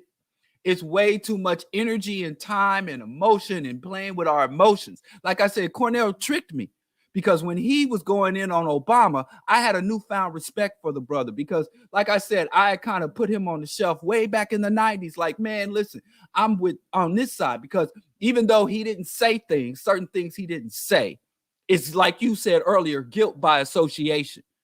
So even though West did not call them, he did say they were anti-Semitic, but he didn't call them pseudo scholars and demagogues. But when Skip was doing that, he was hashtag Team Skip, guilt by association. He didn't immediately come out and denounce that. He didn't immediately come out and stand in solidarity like Professor Mackey, and forgive me, Mackey and them did when he was under attack. So, and Mackey told me himself, I'm like, Mackey, forget Cornell. Look at how he did the UAM. Look how he did Ultimatics. And he was like, nah, he's like, what's right is right. Do the right thing. I'm like, let me get the hell out of Brooklyn. Because I don't like that type of do right, even when somebody does you wrong. I'm like, you know, go lower. When they go low, you go lower. You know, like I go nasty. But anyway, all I'm saying is I had a newfound respect for Cornell when his stance on Obama and taking him and Michael Eric Dyson. They were both like, hey, I'm glad somebody's saying it at that level instead of me just screaming on a street corner on the south side of Chicago how Obama ain't no good. They on CNN and Democracy Now! Talking about how Obama ain't no good. So kudos to them. I had a newfound respect for them. But then when I see him double back and he out here, brother Russell Brand, it's like the sister said, brother Mussolini, brother Hitler. And I'm like, man, you can't run that. It's too late in the game and it's polarized. You got to pick a side.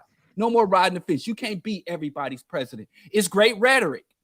It's great rhetoric, but you got to pick a side.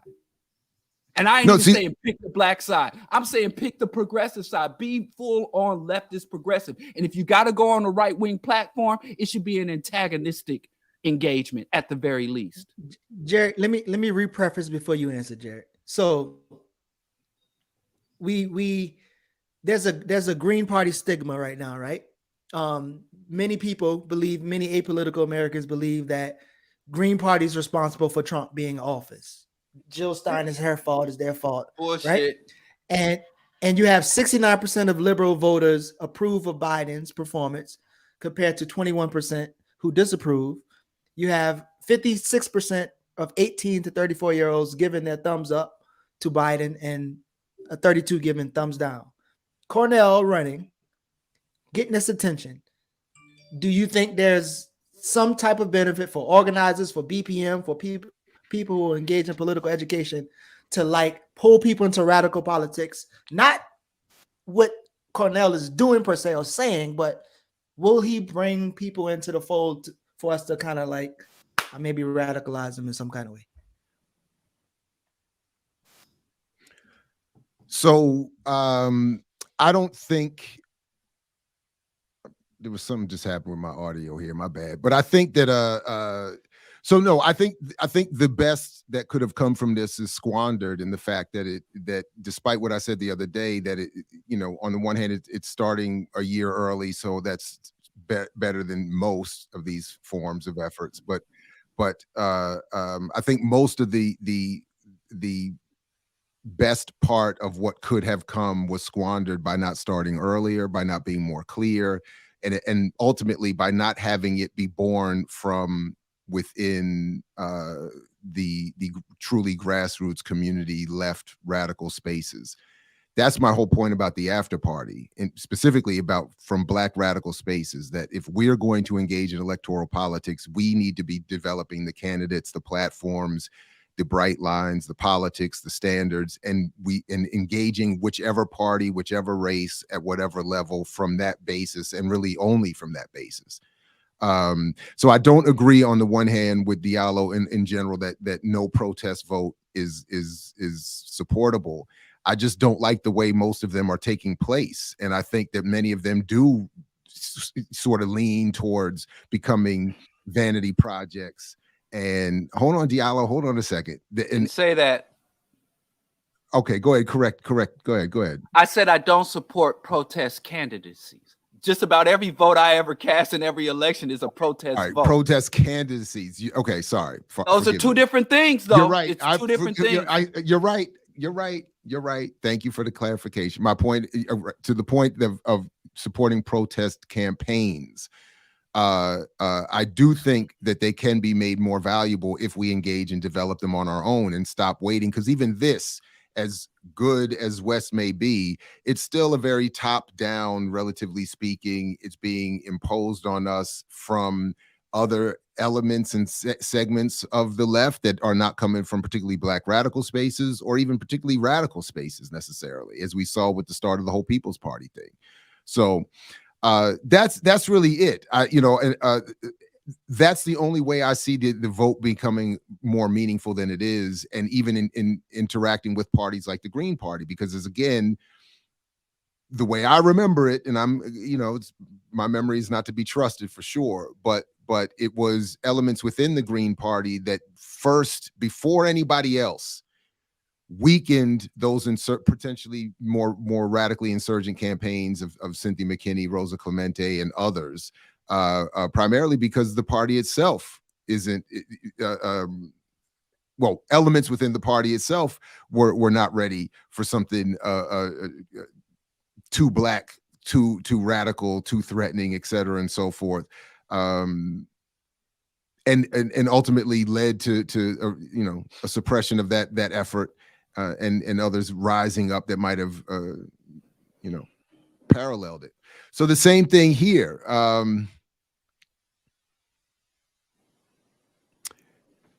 Yeah, just that. I would, if West and his team had been selected from elements, if this had been more organized, more radical elements, that is to say, if we were more involved as a Black radical collective in developing these kinds of efforts, I think it would be more potentially threatening, and that politics and movements could be built up around it. Anyway, I don't know. It's a struggle, and I'm not always, because I'm not thrilled with electoral politics to begin with, but the ease with which it captures so much of the attention and conversation is still powerful and inviting, which is why I want us to because so many of us are going to end up being allured or lured toward it, that we engage in a more radical way. That's all, in a more pre-organized way. So, yeah, I don't know. My mantra is, when it comes to the U.S. electoral politics, Black people need to be cold, distant, and calculating. CDC, cold, distant, and calculating. And we have three things that we can engage it for, and that's resource extraction, subversion of agendas, and harm reduction. To me, I agree that I think we put a lot of attention into it, but there are so many freaking people that exploit that attention, that harsh. But I just wish that, because we are in a lot of positions squandering what political potential and what political clout we could carry.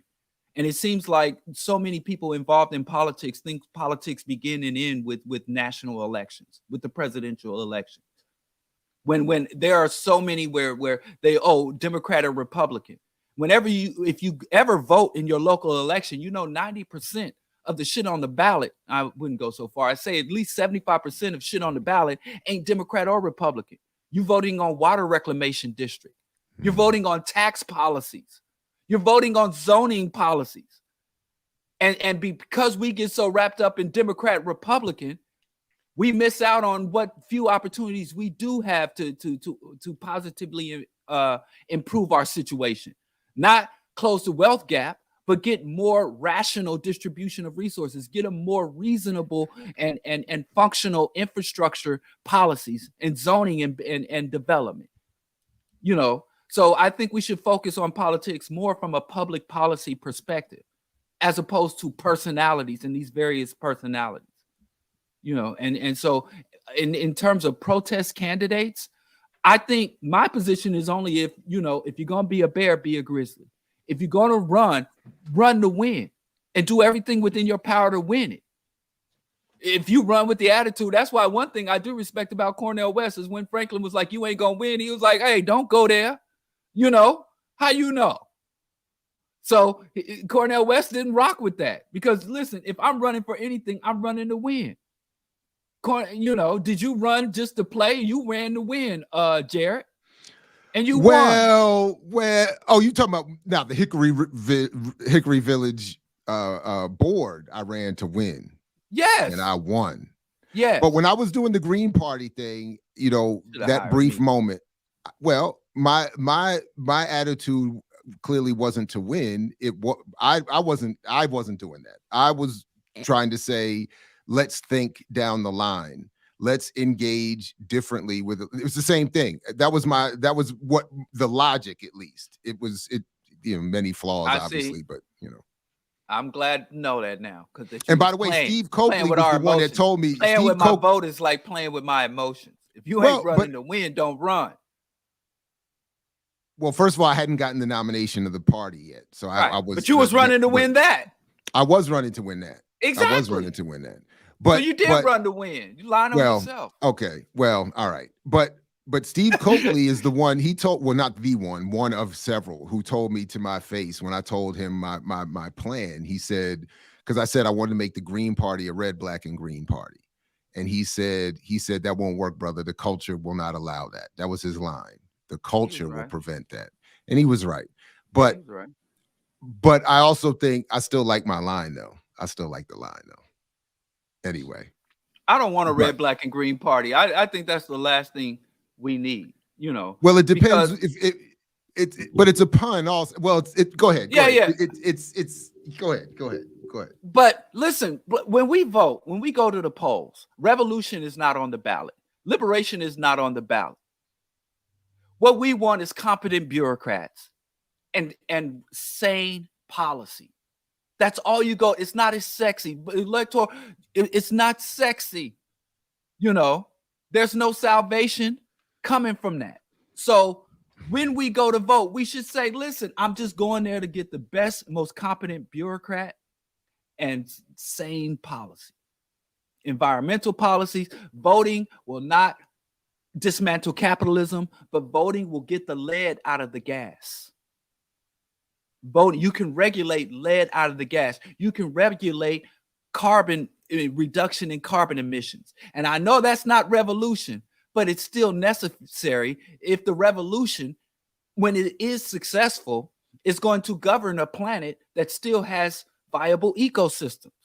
So to the extent that you can vote for a party or a platform that has sane or more rational ecological parties, you can't vote against capitalism. Capitalism destructions is not going to be in the ballot box.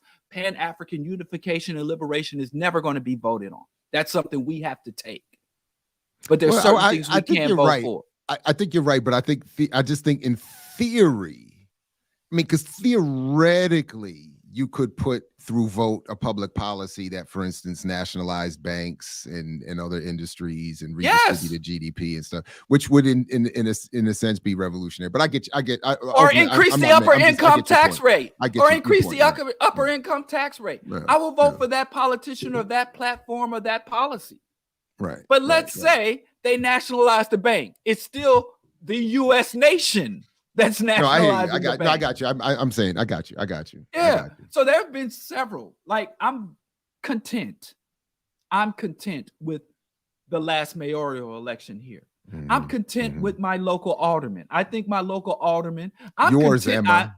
Yours. And I'm going to say I'm even content. Well, she's leaving now, but I have been content with the prosecutor, who's elected official, the Chicago top prosecutor, because she says, listen, I'm no longer putting up bail for nonviolent offenders. If you got traffic ticket warrants and you out, you get to walk free without paying.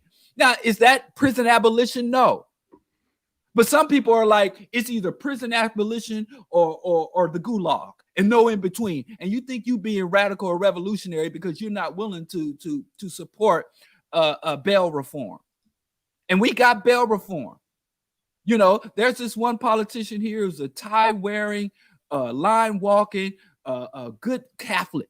But when he goes down to Springfield, Illinois, to write or advance policies, they are competent and functional policies. So I help him in his campaign. What do you want from me? And then none of that precludes revolution. I don't understand why we conflate our liberation struggle with U.S. electoral politics and navigating the society we live in. I don't understand why we confuse the two like that. Well, that was sort of my point in terms of my own interest in engaging electoral politics, was just to use that as a mechanism to organize, consolidate, and refocus on other issues as well, like other areas of struggle. It was for me like it was at the time, at least, seen as a hook to bring people in, because ultimately you're right. But if there's not more to say on this particular topic, there's at least one other that I wanted to get to, and I can't remember if we had anything else. But I did because, and I'm gonna name check him and call him out and blame him. Diedrich Muhammad, who is usually suggesting, good, providing good work and analysis, making some good suggestions. I appreciate it. But in this case, he told me to check something, and I did. And because I did, I got to at least, bring it up with us here. And I watched this joint last night. Now, he told me that political use could be made of it. So I'm just messing with him. I don't want to suggest that he was saying this is some great, powerful film. But I just want to say this very quickly about Creed 3. This joint here, first of all, I was right going back to my initial criticism of Fruitvale Station and what Michael B. Jordan's the career trajectory that it was going to take. I'm exactly right on that. But what I said I sent a text to Diedrich. I'm just going to read what I sent. I said the movie was paint by numbers, good versus bad, some wild, bad politics. Underneath it, a whole Go USA theme.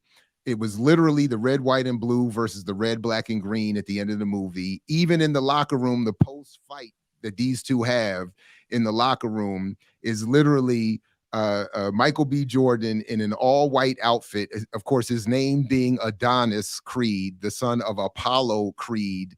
So an all-white named after white Greek gods, sitting next to the defeated black Damien. His name is Damien, i.e. the devil, in all black, except for the red, black, and green insignia, having been defeated. And I was like, this is the perfect screenshot. I should have just grabbed it if I could have. And it was just perfect. So RBG gets defeated by the red, white, and blue. White over black, Europe over Africa. It was and then in between that, I suppose, was a movie that was nominally about some boxing and in the Rocky universe of films. But they threw in some stuff about By the way, I did make a note that they you missed they you missed just one part though. Sorry. hold on, real quick. Actually, let me just finish a couple of the bullet points here. Right. One, they start off with Dre's The Watcher and have the nerve to play whatever these more recent remixed newer versions of, and didn't play the Watcher 2, where you would have had Jay-Z and Rakim rhyming over a Dre beat, as opposed to Dre rapping a verse written by Jay-Z over his own beat. Far worse. So musically, in terms of hip hop, they missed an opportunity there. Damien, I already did the devil, the Greek god thing. They throw shots at they both, I think, throw shots at and use as cover the history of abuse and foster care. And then definitely used as cover for the film is a sort of like I think a very woke Imperium version of throwing some I don't know, symbolic tribute to the disabled through the deaf child, and them being a fully functional deaf and sign language community, which was dope on the one hand. But I was like, I see what y'all are doing here. You trying to be slick with this to make us think that we're not seeing what we really seeing. But anyway, okay, that was it. Go ahead, Diallo. Go ahead. What I missed? I'm just saying, you missed the most blatant symbolism. The movie is Creed. Creed is a manifesto. So, that starts, that's all I got to say, because I ain't seen. No, you're right. You're right. That was it. So I was just waiting for you to be like, it's a manifesto. I missed that one. The white angelic and black devil, then that's their creed. That's their creed. And a little subtext to this is that even Stallone couldn't win this power struggle over Hollywood, over control over that Rocky thing. He from going back to the beginning, and I didn't know this because I saw an article about why he wasn't involved with Creed 3. And it's because going back to the beginning, he didn't have full control over the Rocky franchise. And whatever producer or production team that he was battling with had enough control to get him iced out of the whole thing. So that was one of the reasons why he was sort of written out, I guess, of the whole, which I thought was damn. I was like, damn, even Stallone. I was like, even the white man can't white man in Hollywood. But anyway, this the only thing this the only thing I remember. Right. You don't owe this man anything. Like I remember that. Like, yeah, I watched it and I didn't. I mean, I only watched the third one. I didn't watch 1 and 2, and I think that's the only one I've ever seen. Actually, yeah, you're right. I hadn't seen the first two, so. But no, I thought that was shitty. I thought that was shitty though. I thought that part was shitty. Because what's his name? Jonathan Majors, right? Whose life is in complete turmoil now, right? So he stayed making good. Umar told him, don't mess with the what did he say? The snow bunnies. Don't mess with the snow bunnies. Don't mess with the the milk. Who's dating Megan Good? Who's dating Megan Good? Who said that? Well, Jonathan Majors is dating, but they're saying it's fake. I saw something that was saying it's a fake Hollywood setup to clean up his image or whatever. I don't know, man. I don't know. But he's supposed to be. That was the other part of it. I mean, so much of it is unrealistic. He's supposed to be somebody in his damn near in his 40s who's been in prison for 18 years, who comes out of prison to immediately get a title shot as a heavyweight champion. Right. And didn't that one dude do that? What's his name? I don't follow boxing. Somebody did that in real life. Did 20 years. He came out of jail and rose to champ. What's the dude's name? Not don't Tyson. Sound like that. No.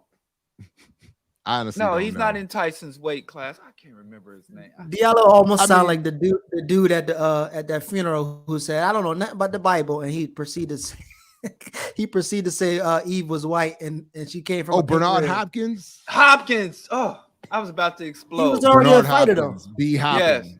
But he was already a already a legendary. He was fighting for a long time in Philly. I'm saying. Yeah. Legend. But he wasn't no champ. Tyson went in a champ. He won the championship. But I also don't think Bernard Hopkins was in there for 20 years in between fights. But that was the other thing. And then, and even though I think he won in his 40s, though, which I think is remarkable. The idea that you could be fighting in your 40s seems crazy to me. But so that was part of the thing. And that he went, the idea was that he. What about, George Foreman grilled. I guess, yeah. Foreman. Right. Jesus, I mean, that's impressive to me too. Beat the shit out of other people. He did. Jesus did help him. Jesus is like, get in there, kick some ass. Now I got to go tell Cornell to run for president. What else? Jesus is busy behind the scenes. What has he done for you lately, Diallo? I don't have faith in him. That's why he don't come. He don't help. I don't bow before Jesus to receive him. Pause. You need to let go and let God, Diallo. You need to let go and let God. I'm not eligible for God's blessings.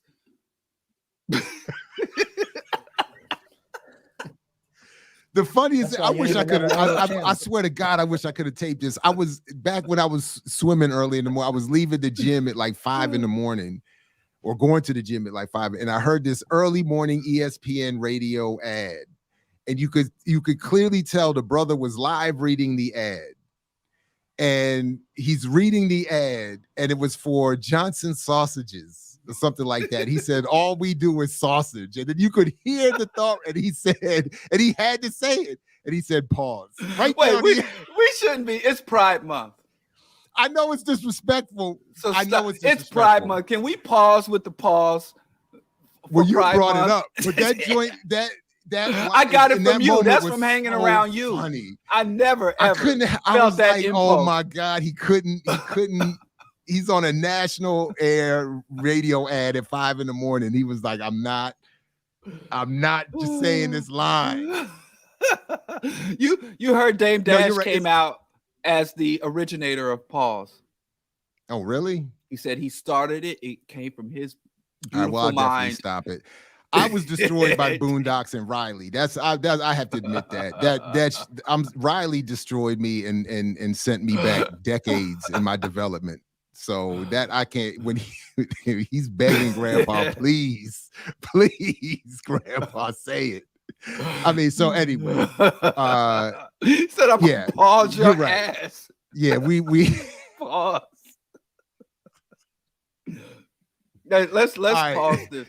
You're right. You're right. And I apologize. It's all serious. I'm not trying to be disrespectful. I just that is. Let's all right. Get back.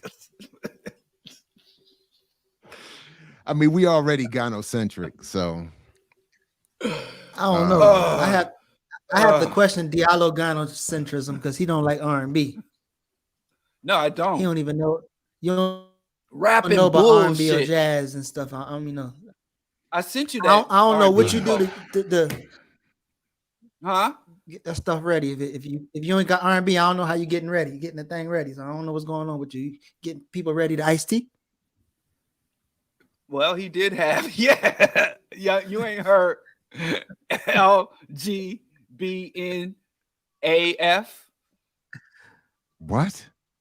That's an Ice T song. No, I'm totally lost. Nah, bro. Yeah, I don't know. Okay.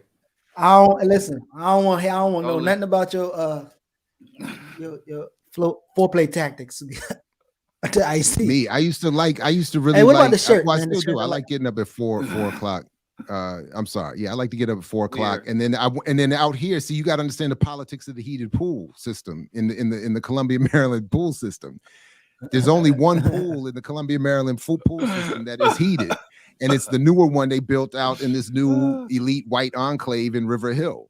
And then you got to understand, you got to get there's a preferred lane. You want the lane on the end that and particularly one lane on the end, because you don't want people on either side of you. You want that one lane on the end, and to get that lane, you got to be first in line. So it was always between me and this other dude who would be there 5 o'clock in the morning. Listen, and I want that lane. That sounds like if the oppressor ever wants to neutralize Jared, That seems like the source of all your angst against That's it. capitalism, against That's it. imperialism. That's If all I Jared want. can consistently get that lane. Real He'd quick, be out real here quick. If I could talking get about give- brother Trump and 80 brothers, listen, what was it? 80 degrees, 78 buying degrees, heated power. pool. Yeah, I don't care about none of it. That's why you're against black buying power, because you Yes. can't buy So, your way Jared- into that lane. Black, if you These are all facts. when Diallo the has fans are exposed listening, everything. they're like, listen, that's the since- source of all since your Diallo- militancy. The good lane in the swimming pool, in the heated pool. That's all. That's it. And the struggle is over. That's it. Since There's no need to is- fight. Diallo is no longer gynocentric. He's no longer gynocentric. So, Jared, do you have a top 3 R&B jazz singer or something like that? He don't like R&B, so Yeah, I don't his know. card is What are you full, talking but about? do you What, have a what do you top mean 3? you don't like? So I like, don't listen to R&B. Well, that's why So- you ain't so on just the If to be top y'all clear, really need Jared, who to, your if top y'all 3? really need to get in my business, what I do to get in the mood is I play instrumental music. I like melodious jazz. So I don't need no dude in my ear trying to hype me up. I don't need a fluffer when I'm trying to R&B, get in the R&B mood. is I not don't only need R- R. Kelly. R&B is I not don't need only R. dudes. Kelly R&B is not trying to only get dudes, to help soul, me get my lady in Can we- you know can we in mute the, that dude? in the Can zone. we mute So this all dude? that's all I'm saying. So Jared can answer the question. Just go ahead somewhere. All right, Jared. Well, go ahead. I Your just top- want to be top clear. 3. That just messed my head up right there. That's Well, he not. asked the question. Yeah, I Don't hear go you. there. So you if you say can't, so? if you can't so hold that spot, Sade, Maxwell, D'Angelo, like these are No. not. What can what I be are we- real with you? Please. That Deal album, on only 2 occasions, that did something to me. I don't know. I really like that album for some. I'm not an R&B That fan. album back in it. There's only 2 occasions Yeah. I think of you. That's and day and and I night. met my Yeah. baby at the Bang Bang Shoot 'em Up movies. Come And you know on, who else? man. You know who else? I don't know if this qualifies as R&B because I don't mess around in the slippery, Anita shiny Baker, shoes. right? Come on, man. Anita Baker, is that's a my mama. fluffer? I That was is- raised. I'm Donny saying I just Hathaway? don't need. Well, that's like what I was his going to ask. Christmas Is Donny song. Hathaway R&B or is that soul? That's where I get that's- confused. Okay, all right. Because I like Lenny Kravitz's So, listen- first album, Let Love listen, I Rule. said Is that R&B? R&B? I don't. What? I I don't. said Lenny Kravitz's Lenny first Williams or album. Lenny Kravitz? I like Lenny Lenny Kravitz. I Kravitz. don't What? think that's R&B though. But that's not Exactly. R&B. Listen, R&B, soul, jazz, neo soul, those type of vibes. Blues. First You of say all, you I'm don't like- mad at how many remixers know what fluffer means. Shame on all of you, and you too, Diallo. He's sitting Shame. here asking me, I don't listen to R&B, so how I get my lady in the mood? He the one that started it. Jill Geechee started it. Scott. Like I said, pull aside that RBG curtain. You want to get in everybody's It's Lil' business, Kim. nobody in yours. Oh, You don't Kim know back where there. you at. This is the line, right? This It's is the Lil' Kim chat. back This is the chat line of the day. Manosphere meets the What is it? Diallo Okay. sphere. I don't want a sphere. I want a hive. How you get a hive?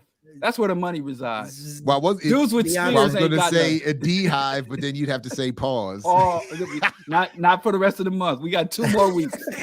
Hold it together. We can pause all July. Come on, solidarity. These guys here, man. There's some R&B out. These I don't guys like the wild. genre of R&B. It's like musty, scented cologne, silk shirts with sweat stains and fur collars, Oh, that's messed up. slippery, shiny shoes. I just can't get with no R&B. What? But there are some Talk standouts, about it. some songs and some albums that I have rocked with. But the overall genre, Gerald too Levert? rugged. Come on, man. No, come on. Lou Rawls. No. I mean, Lou Rawls is the iced tea of R&B. So Oh my god. I just can't do R&B, man. But I like Gil Scott-Heron, his whole discography. But that's blues. And it's like R&B is one of the most apolitical musics out there. I like Marvin Gaye. Thank you, DC Joe Black.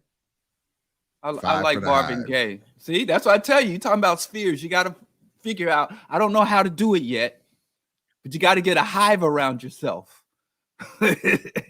Not only that's where the money, and they attack anybody who disses you. I think this. I almost want to say that album is responsible for at least one of our children. You took off the quote. You took off the chat for me. My bad. I disrespected me like that and disrespect Leah like that. Leah and I were trying to have a quick conversation here. I think this album is literally responsible for at least one of our children. And I like roots reggae. Oh, so you know, but now, Maxwell, but this whole you've ruined the whole like I'm gonna have to go through. Name is Maxwell. No, isn't that the tradition? You're supposed to give the middle name to the. No, he said one of his children were made to Maxwell.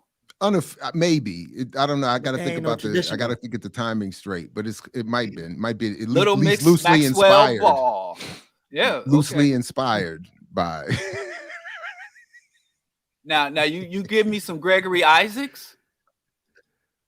Why is that too much information? People talk about that. What? How is that too much information? That's shameful. Damn. I mean, you got this dude saying all R&B music is fluffing. Like that is no. Yeah, Geechee was curious. No. I like Jimmy Cliff. I like Gregory Isaacs. But U.S. R&B is just hollow. Roots reggae is equally nutritious, though. Jimmy Cliff is legendary. My second daughter is literally named after Bob Marley. So see, but I can't get with because U.S. R&B, especially from the 90s, especially them dudes wearing leather vest in the desert type R&B. I got to go back, like you said, Anita Baker. That's from my mama era. That's from back then. So my mama's R&B when she would be playing that and stuff, so I could get with that. But the R&B from the 90s. My bad, man. Y'all I didn't mean to pull your card, trying to use bro. cologne to cover up. Oh, hold up. There was a couple. Don't work for me. You didn't like all the we got somebody. I gotta pull up a 90s R&B, 1990s R&B playlist. It's horrible. It's a nightmarish place to be. Let's see. And then that's when the R&B dudes by Usher started feeling self-conscious, so they started trying to be buff and rugged like hip hop. And remember the buff rugged R&B era? That shit was weird as hell. The bad boys of R&B. Who R&B remember that shit? Have a gangster. You don't remember that? You didn't like Babyface? I said I like the deal. Okay. So I like Babyface when he's part of an ensemble, but I can't take Babyface all to himself. If I'm walking down the street and the brother say, "What's up?" and I say, "What's up?" and I'm like, I'm Bro Diallo, and he says I'm Babyface, I'm going to feel some tension right off the bat. This guy. Donnell Jones, SWV, Tony Braxton, Joe. I like SWV when they was collaborating with Biggie. Wait, what? See? Can't you see what you do to me? H-Town, that's what I'm talking about, like them hardcore R&B. Y'all missed in the mid 90s. Don't mess with Steely Dan. Steely Dan got some joints, man. Steely Dan got some tracks. H-Town, you remember H-Town? Yeah, I remember. Knocking the Boots. Ain't that Knocking the Boots? Actually, I don't remember. Tony Braxton was Glow. No, Tony Braxton was Glorilla before Glorilla. Hey, listen. How can you hate In Vogue, man? Because of Free Your Mind. Because of that song. Why? Nobody listens to the lyrics. They only know the chorus. Free your mind. And the rest Free your mind and your ass will follow. Be colorblind. Be color. The chorus of that song is free your mind and the rest will follow. Be colorblind. Don't you be so because we're blind. No, it said be colorblind. I know. I'm joking. Free your mind and your ass will follow. That's what they said. And I didn't like Destiny's Child or TLC. I mean, that's when sisters started asking about your credit rating and shit. Before TLC and Destiny Child, sisters would they was asking about your personality and shit. But then Loose ends. Come on, man. Loose ends. Soul to soul. Back Soul to to soul. life. And Like I don't know how to that. pronounce their name, but they was killing it back in the day. Zingy or Zaggy. Zane. Them two, I almost said bald headed women. Those two ladies with the short hair. Zane, how do you pronounce Ziggy? Zakangi? They was good. New Jack Swing. That's Brother totally whatever. Ziggy. Thank you, ZZ Lion. But yeah, y'all can have In Vogue. Nah, That I Free Your still want Mind In Vogue. song. I still want Yeah. In Vogue. Where is it? Look what it say. Free your mind and the rest will follow. Be colorblind. Don't be so shallow. And when that song come out? In 92? Rodney, that's right off the course of Rodney King talking about be colorblind. I don't care. No. CeCe Peniston is not R&B. I like CeCe Peniston. Me and my crew used to do R&B to her music. She's not R&B. Lord. She's like house or dance.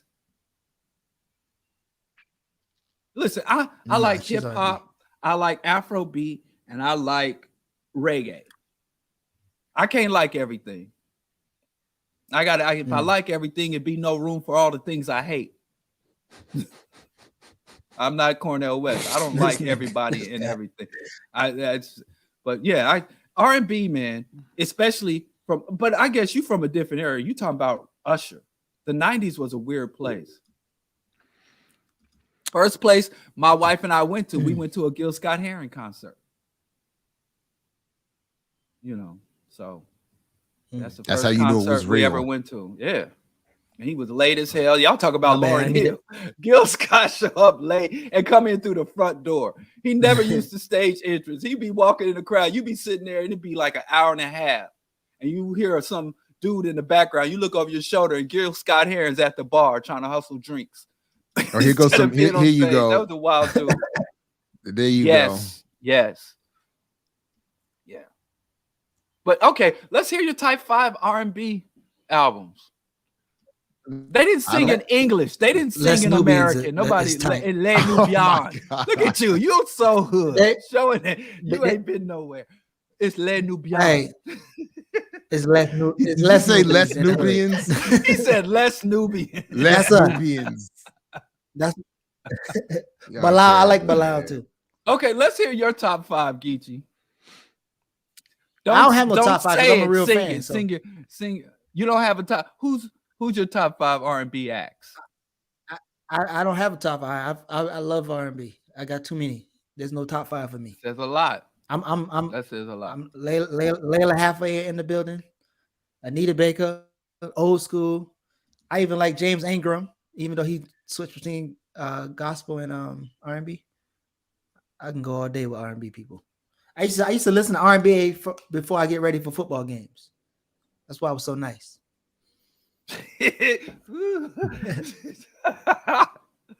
Using them R&B Look at this guy. moves, sliding, zangy, hasty, zangy. I don't. Listen, James Ingram is a monster. Okay, can we leave that alone? Yeah. I got in trouble. I went too far. I got the text from my wife. I went too far. Whoops. My bad, though. My bad. I done set y'all up and ran y'all into a corner. Yeah. I just can't use no dude for fluffing. You gotta stop. That is what y'all. You gotta stop. Both of y'all said that's what that is. Both of y'all. You just said baby making music. That's not what. That's not what. If I don't listen to R&B, how I get a lady in the mood? Nobody said that. I'm calling it what it is. Nobody said that. What is it? Y'all sitting there on opposite sides of the couch, looking in opposite direction. It's cold in there, and you put on some R&B to change the mood. What is that? That's not how it. To get you in the mood. I'm actually starting a little bit. I'm a little concerned for your situation if you think that's how it works. I don't, because I never needed R&B. I never needed a some dude to be singing in my woman's ear to get her. No, you just want him to be playing all sweet music in her ear. You just want her. You just want him playing his instrument in her ear. I'm not the only one. His instrument. Dudes are Nah, not the only dude, one keep that your sing R&B. instrument. I use my own instrument. Well, you said you want instrumentals. That's what you said. Yes, instrumentals, not your voice. That's Right. your You want voice somebody is so playing their different. instrument Yeah, I in don't- her Hey, ear. listen. No, This I don't need cat courtesy. you get ready to you get ready to Dougie Fresh bebox. Yo, that's what he doing. He got Dougie Fresh bebop. I better listen. I can't believe this is terrible. Shame on all of you. And I'm disappointed in the audience. Not one person in the chat said, "What's a fluffer?" Not one. No, they Pornhub Shame. is the all artist right. seduction. Y'all, in church this is turning Sunday. into one of those like how to pick up women show, like what they call it, pickup artist type thing. Yeah.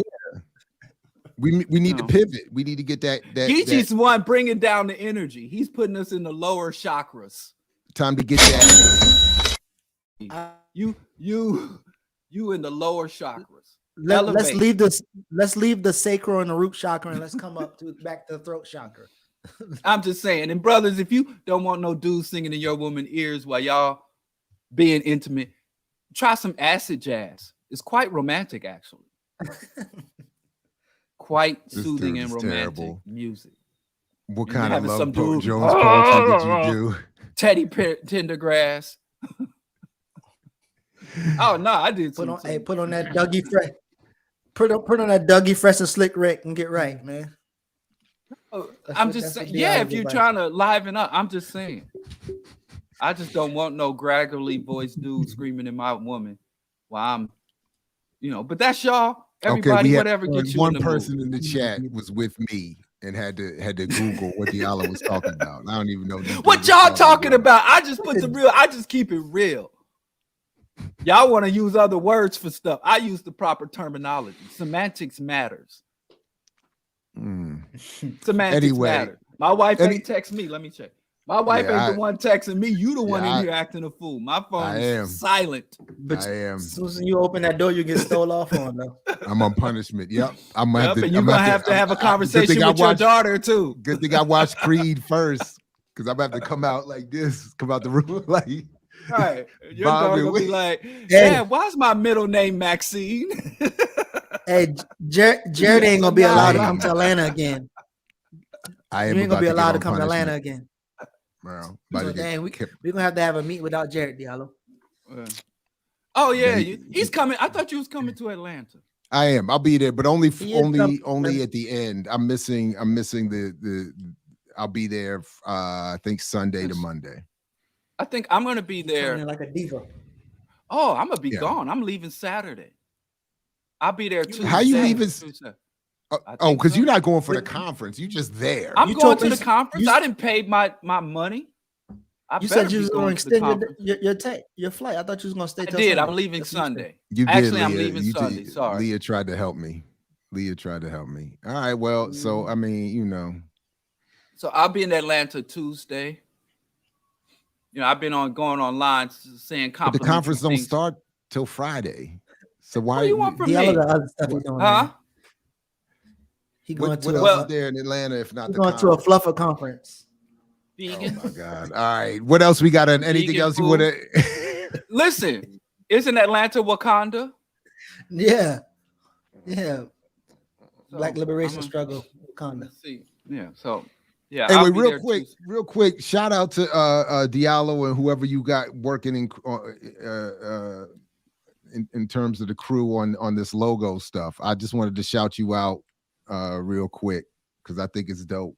These and I don't know if this T-shirt we got on the screen behind us is real yet, but I I'm looking forward. Those to are called mock-ups. So mock-up. Yeah. So, yeah. This is some fly stuff right here. So stay tuned, everybody. We doing big things over here, Anyway, and shout out, who was the guy who got all the symbology? There was some dude that got all the symbols right off the bat. I don't know. I don't even remember where it was. I think it was in Geechee's feed. Geechee had posted it, and some dude just broke down the spear, the hammer, and the quill. Really? So, I thought most people was asking about. I thought think most people was asking about it. No, I was don't think one anybody dude- broke it down. I know. I think it was No, they on were- Instagram, in the comment section in Instagram. I don't know. I should have screenshot it. Oh. Some dude just Oh yeah. got the symbology down. Symbologist. Hmm. So, you know, I'm like, wow. Wait, what are you seconding I here, mean, we got- Nelson? They're at war with 550 plus anti-trans bills. What happened? Oh wait, no, OB's asking, who's messing with the chat? Who's not letting me select the chat? I ain't touched nothing. What are you talking about? I can't. There it it's is. not letting me do it. You're doing Maybe it. a StreamYard. I see it on my computer. What now? It too. was delayed. It was delayed. Oh. There it is. Yeah, Anyway, I think something happened with I don't know StreamYard. anything about this. What is going on with what anti-trans legislation? There's the Republican Party, under the guise of protecting children, is implementing and imposing anti-trans legislation and like they're got forth legislation to block hormone blockers.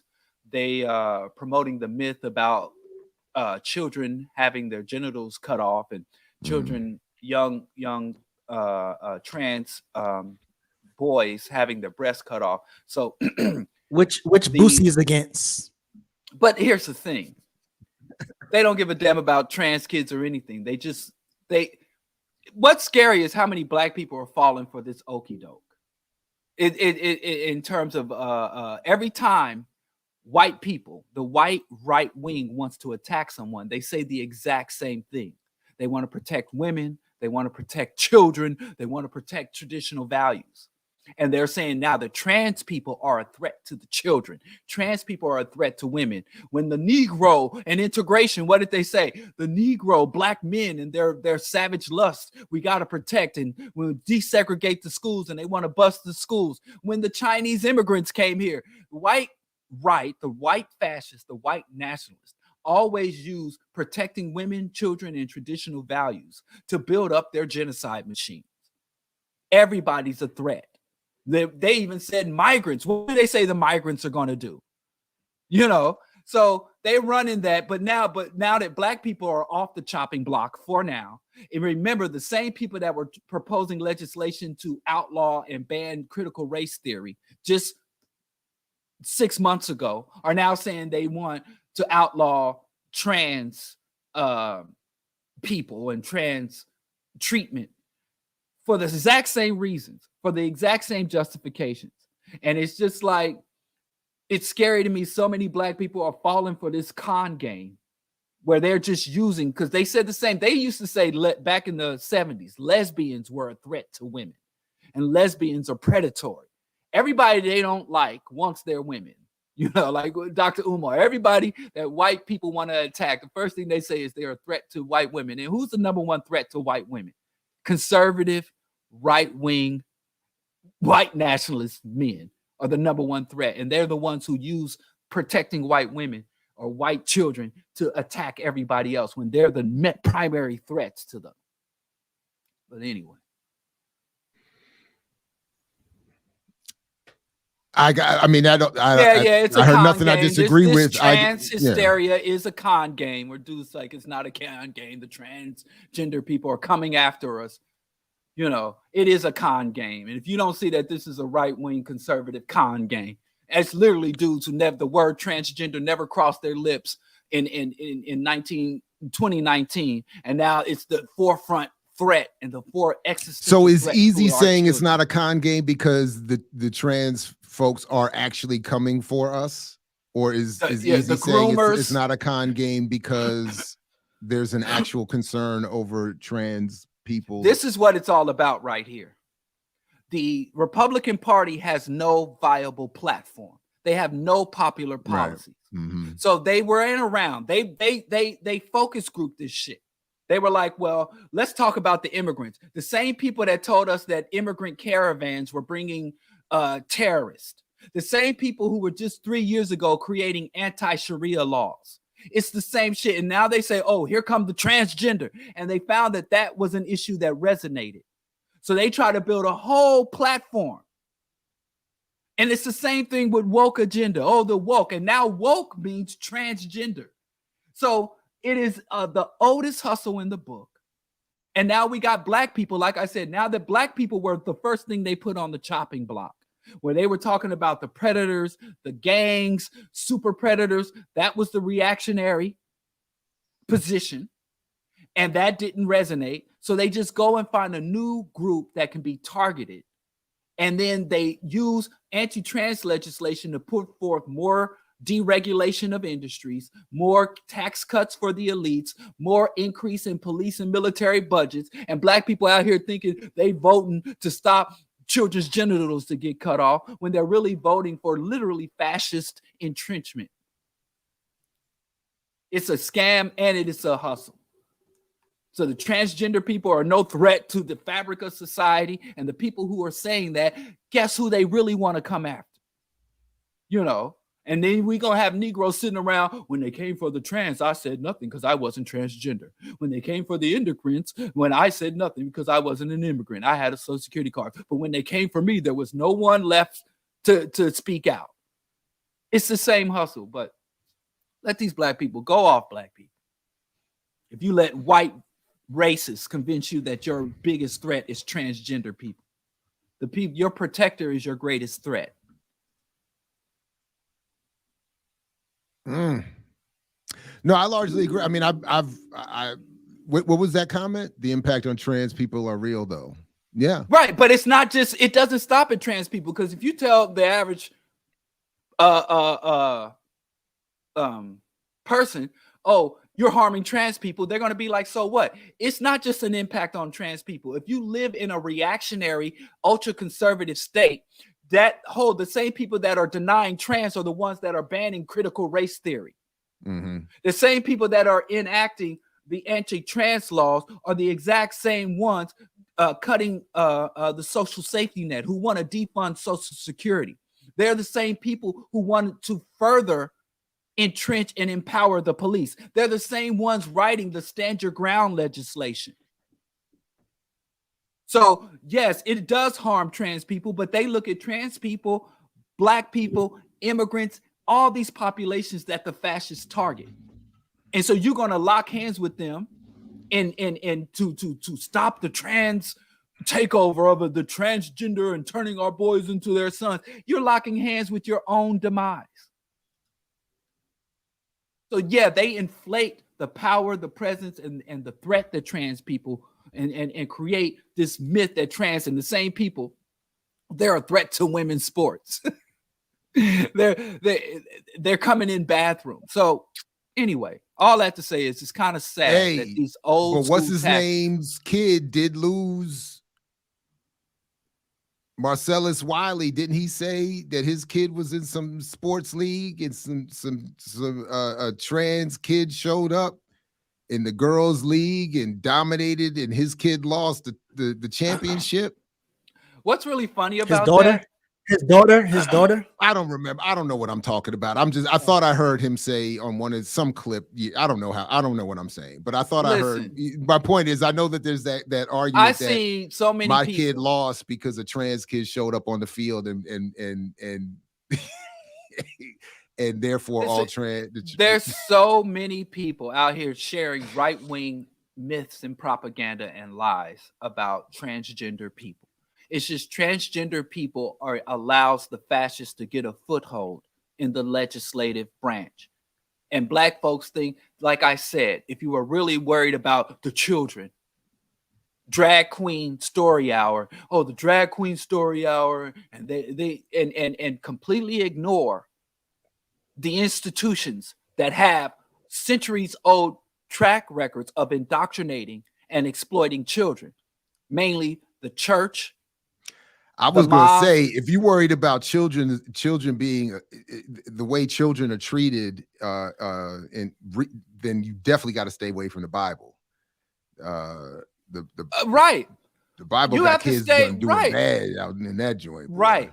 And that same people that are on that Pizzagate stuff, the same guy that went and shot up the gay club to protect children. Like I said, until I see the door of a Catholic cathedral kicked in, until I see a madrasa kicked in, until I see a Buddhist temple kicked in, don't front and try to tell me You don't want to know about Buddhist and child sexual exploitation. Right. All y'all want to talk Kamra and bang on gongs and chakras. Eastern mythology, Eastern spirituality, and Eastern religion with the caste system has a long history of child exploitation as well. You know, and kidnapping, and don't even get me into African spirituality, the Babalaos, and their abuse and exploitation of children. So, like I said, man, you know, the fascists have found what they believe to be, but it's not really translating to the level of legislative success that they thought it would. But there are so many black people going to the Daily Wire, going to these other the Babylon Bee and these other reactionary right-wing racist fascists, as if the same people who's putting out all this trans panic and this anti-trans propaganda aren't the same people out here that are trying to lock up every black child, trying to take away every social welfare program. They're the exact same people that want to ban CRT. And they come in one way, it's like, anti-trans legislation, and black people want to unite with them. And then in the fine print, they're going to take out Africana studies. They're going to forbid you from saying that George Washington and Thomas Jefferson owned slaves. So the same people trying to erase trans people are the exact same people trying to erase black people. And there's Negroes out here who really believe they're going to stop at the transgender people. It does hurt transgender people, but it hurts everybody who cares anything about social justice and living in a sane society. Would you send a Stephen A. clip? By the way, I'm just now seeing this. I didn't realize this, but and I don't mean to. First of all, I agree with you. I appreciate what you're saying, Diallo. I don't mean to just topic jump, but I'm seeing the link that Geechee sent, and then I also just saw the email about that conference we were just talking about. I did not know this, but apparently I'm going to be paneling with Ricky Ryan, Musa, and Yusuf Bunchi Shakur. So Yusuf's going to get a chance to yell at me in person, huh? All right. Well, you know, look forward to that. Okay, right on. Sunday morning. Excellent. Lead Cliff Clinton, thank you for the super chat. Diallo, leftist corrupted and co-opted CRT. The leftist corrupted and co-opted CRT. I don't know what that means. Oh, listen. Before we go, I don't feel like that makes much sense. It doesn't. But people don't understand left, liberal, right. They don't understand. Oh, really? I'm late. Ideologies. I'm finding that people use leftists and because they follow the right wing. So they listen to people who say that Obama was a Marxist. These are the kind of people where they get their analysis of the political spectrum. They get that from, you know, the right wing. So they believe that Obama was a socialist and a Maoist. And they believe, so if you believe that the Clintons were true liberals, and if you believe that Obama was a leftist, that's where you have to kind of come. The individuals who say things like that believe that Obama is a leftist. And they say, you know, so you have to try to understand the definitions and identifiers that they are working with have no grounding in history, no grounding in political science or history or ideology or the understanding of ideology or even the very vocabulary and terminology associated with ideology and political positioning. They're completely lost on that. So they throw around leftist or liberal as anybody who says shit I don't like. You know, who says shit that I'm not, that's alien to me. Oh, you must be liberal or a leftist. And liberal and a leftist is the exact same thing. Thank you, Nelson, for the super chat. There are a million other factors that affect athleticism than gender, from height and metabolism to like variety in muscle genes. Michael Phelps can't produce lactic acid. The gender thing is BS. Okay. Well, and then people don't understand the difference between biological sex and gender And they don't want to understand. You got people out here literally waging war against pronouns. People like, I want to eliminate pronouns. Dudes are wild. No, Derek he Bell didn't created create. CRT That's for not black true. people. That's not true. He was teaching at Harvard when he developed CRT. He taught it to white folks. Hold up, though. Wait. Come on, Diallo. That's unfair. I'm First not of all, saying that as a criticism. Hold up. But to say that he was teaching at Harvard to white folks means he couldn't have created CRT to help black people. Well, that he didn't say that he created it to help black people. For He black said people. For black people, as if. Why is that? How is his being at Harvard making that untrue? I'm not trying to diss him for being at Harvard. But how All does I'm him making saying it being is at Harvard make it untrue? critical race theory is a methodology. It's an academic tech methodology, right? Mm-hmm. Anybody can use it. Mm-hmm. It's not critical black race theory. You could go to any society or system or institution that has racial hierarchies. I don't think so. Racial, not as and engage in critical race theory. That's not how you I can't understand go to what Derek Bell's Brazil work is. and apply No. critical race theory in Brazil. No. Not exactly in the same way. Maybe, but remember, because it's not the same place. Hold on a second, Diallo. Hold on a second. Critical race theory, Derek Bell's work is specific to the United States legal system and its application of race specific to black people here in the United States. So to say you can automatically take it and apply it anywhere, I'm not sure about that. I don't know, and I'm not sure of all that has been written under the rubric and banner of CRT. But specific to Derek Bell, I think he was looking to create an analytical approach for black people, despite wherever he was teaching and working, and his engagement beyond Harvard, I think, supports that conclusion. So never mind, in addition to, by the way, his other behavior and solidarity with other faculty at Harvard and elsewhere, I think, his defense, particularly I've read in full his defense of Ward Churchill. I know this isn't about blackness and race, but per se, but Ward Churchill's case years ago. So Derek Bell, I think, was looking far beyond just his white Harvard students. I didn't say that it was limited to his white Harvard students. What I'm saying, you said it wasn't for black people because he developed it at Harvard for his white students. I didn't say that. I'm so glad we're on tape.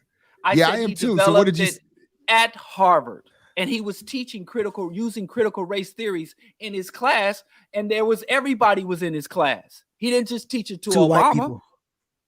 Yes, critical race theory, just like saying you can only teach communism to Jewish people. It's an analysis. It's a methodology of analysis. It is the understanding of the intersection between race, class dynamics, law, and policy, and not just the construction of laws, but how laws are implemented.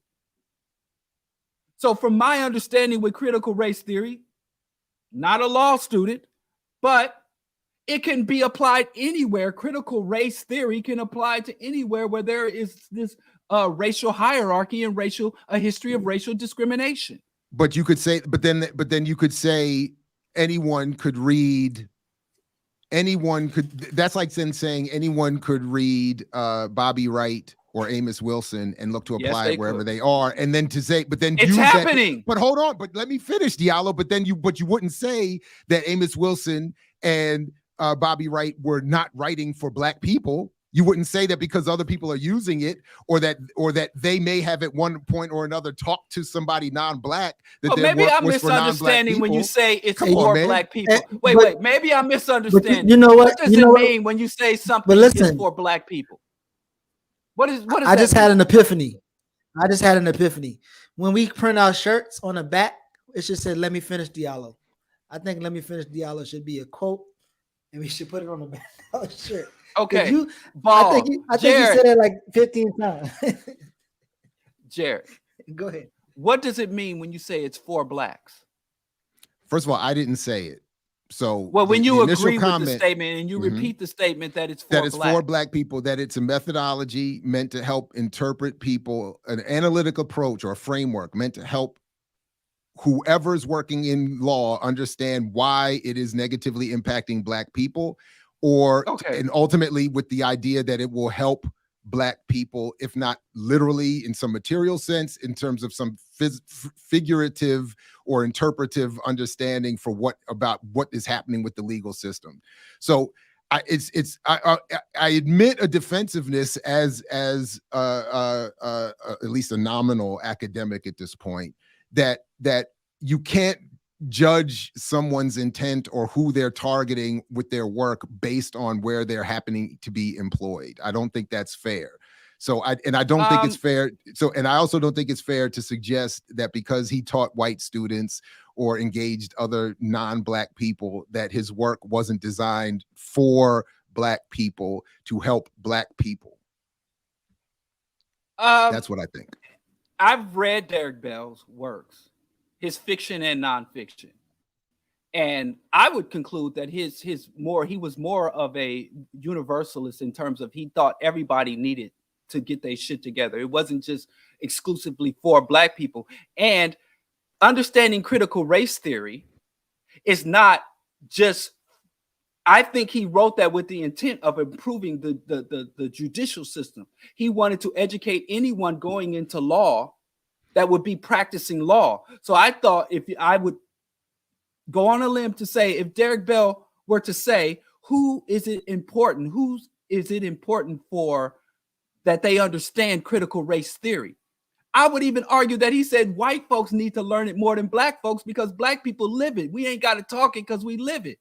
You teaching critical race theory. That's not supported by anything he said or wrote. But that I'm point just saying, you're extrapolating from something he never said or wrote. Did white people, if a white person is educated in critical race theory, correct?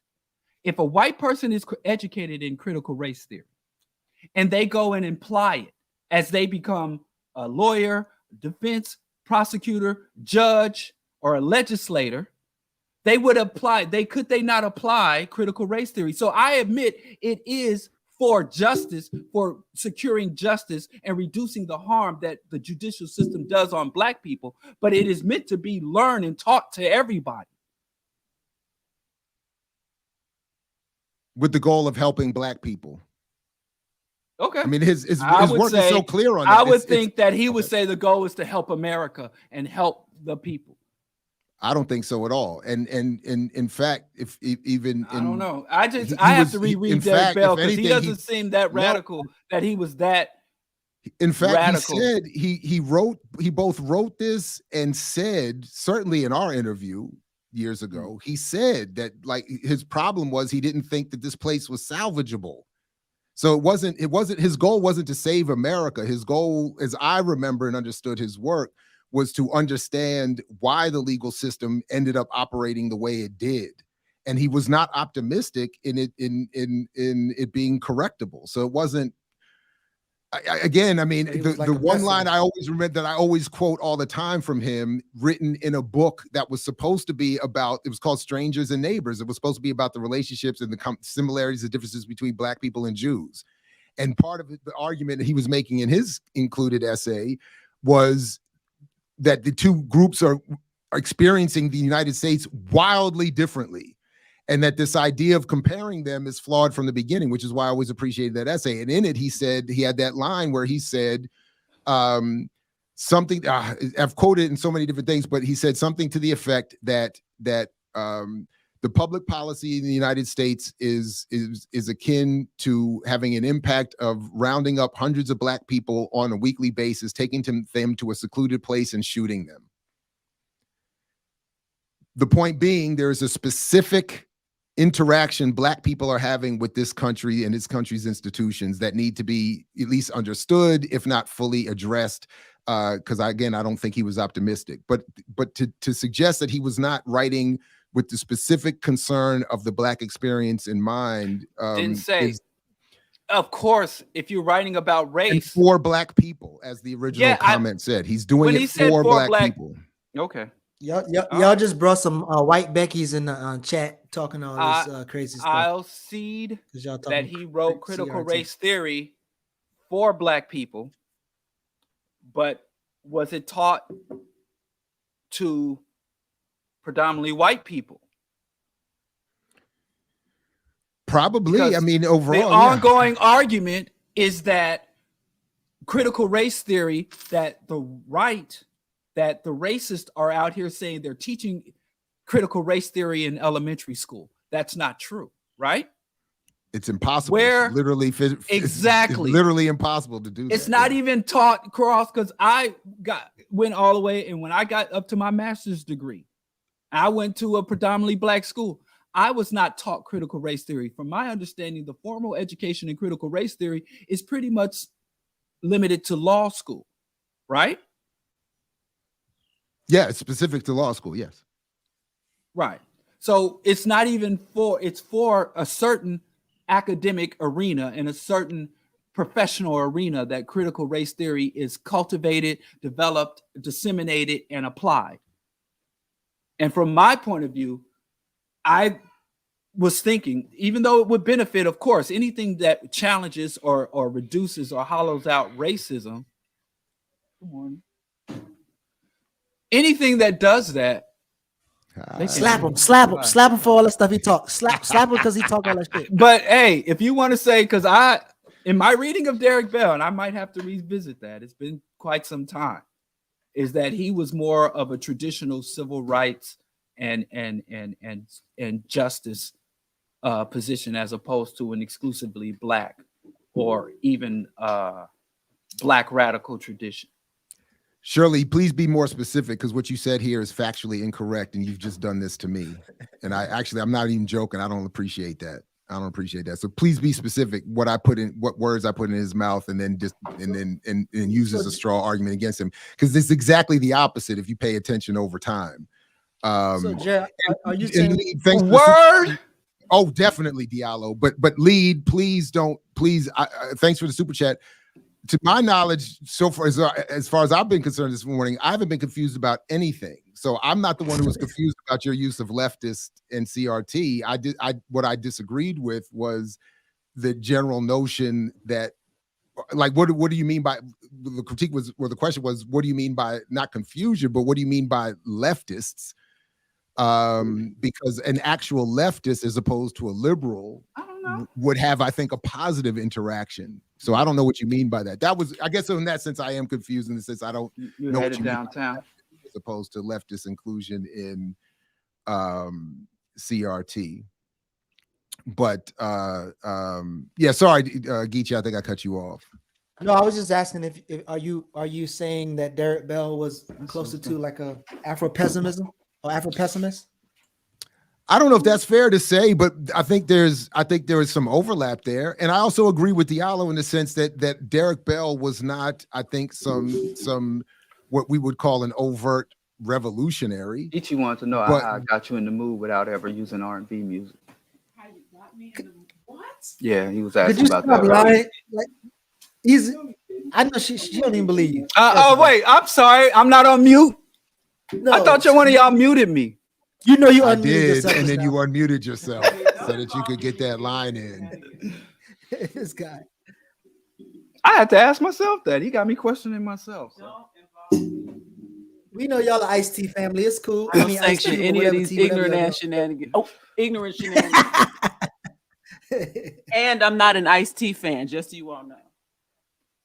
And nobody skipped over your super chat. When would this question dealing the real have been relevant, or to get him to talk about Rachel Dolan? Her name is Diallo. Her name is, and her name is yeah. Get her African name right. Get her name right. Anyway, did Shirley put her evidence in the chat? I'm scrolling through. That's all I'm looking for right now. Where is Shirley making these wild accusations? These insane, baseless accusations against me? Where is it at, Shirley? Mm-hmm. I don't like people using Rachel Dolezal's slave name. Her name is Amiri Diallo. Yeah, get it right. I'm saying I agree with you. Get it right. I'm saying, Eric. Like people calling you out, don't do it. Derek Bell introduced interest convergence theory. Idea change only comes when it benefits white people. I don't mind. Most civil rights leaders acknowledge that. Thanks, GM, for the $10 super chat. And that's another good point. I mean, that's again to this thing about him being. So to me, if anything, the fact that Derek Bell had such a legendary academic career and could still be so ignored, omitted, misrepresented, etc., is to me suggestive of the fact that he was more radical than people would want to give him credit for. But anyway, I don't, Diallo said CRT is for everyone. My argument is leftists like Diallo have co-opted CRT. Your analysis was correct. Oh, what my analysis was correct. Listen, but as Diallo, the only leftist on this show, I have to hold down leftism. Now, listen, leftists ain't corrupted shit. It's the right that has corrupted it. And I'm not corrupting CRT. I'm just stating the facts as it pertains. Y'all want to pretend like it's something other than what it is. It's not that. Before white folks, it's the white that got us talking about it at all. Because that's fair. In that sense, I agree that CRT is it ain't all that. I think it's valuable. It's okay, but it's also in the popular discourse meant to be a catch-all phrase for anything that speaks about race. And the left didn't do that. And the left, you're right. That's right. That's correct. The right wing did that. You're right. And I don't understand these black people out here using leftism as an insult. Of course I'm leftist. What else am I going to be? And that's why I was saying my confusion over the use of the word leftist, because leftism is correct. Yes.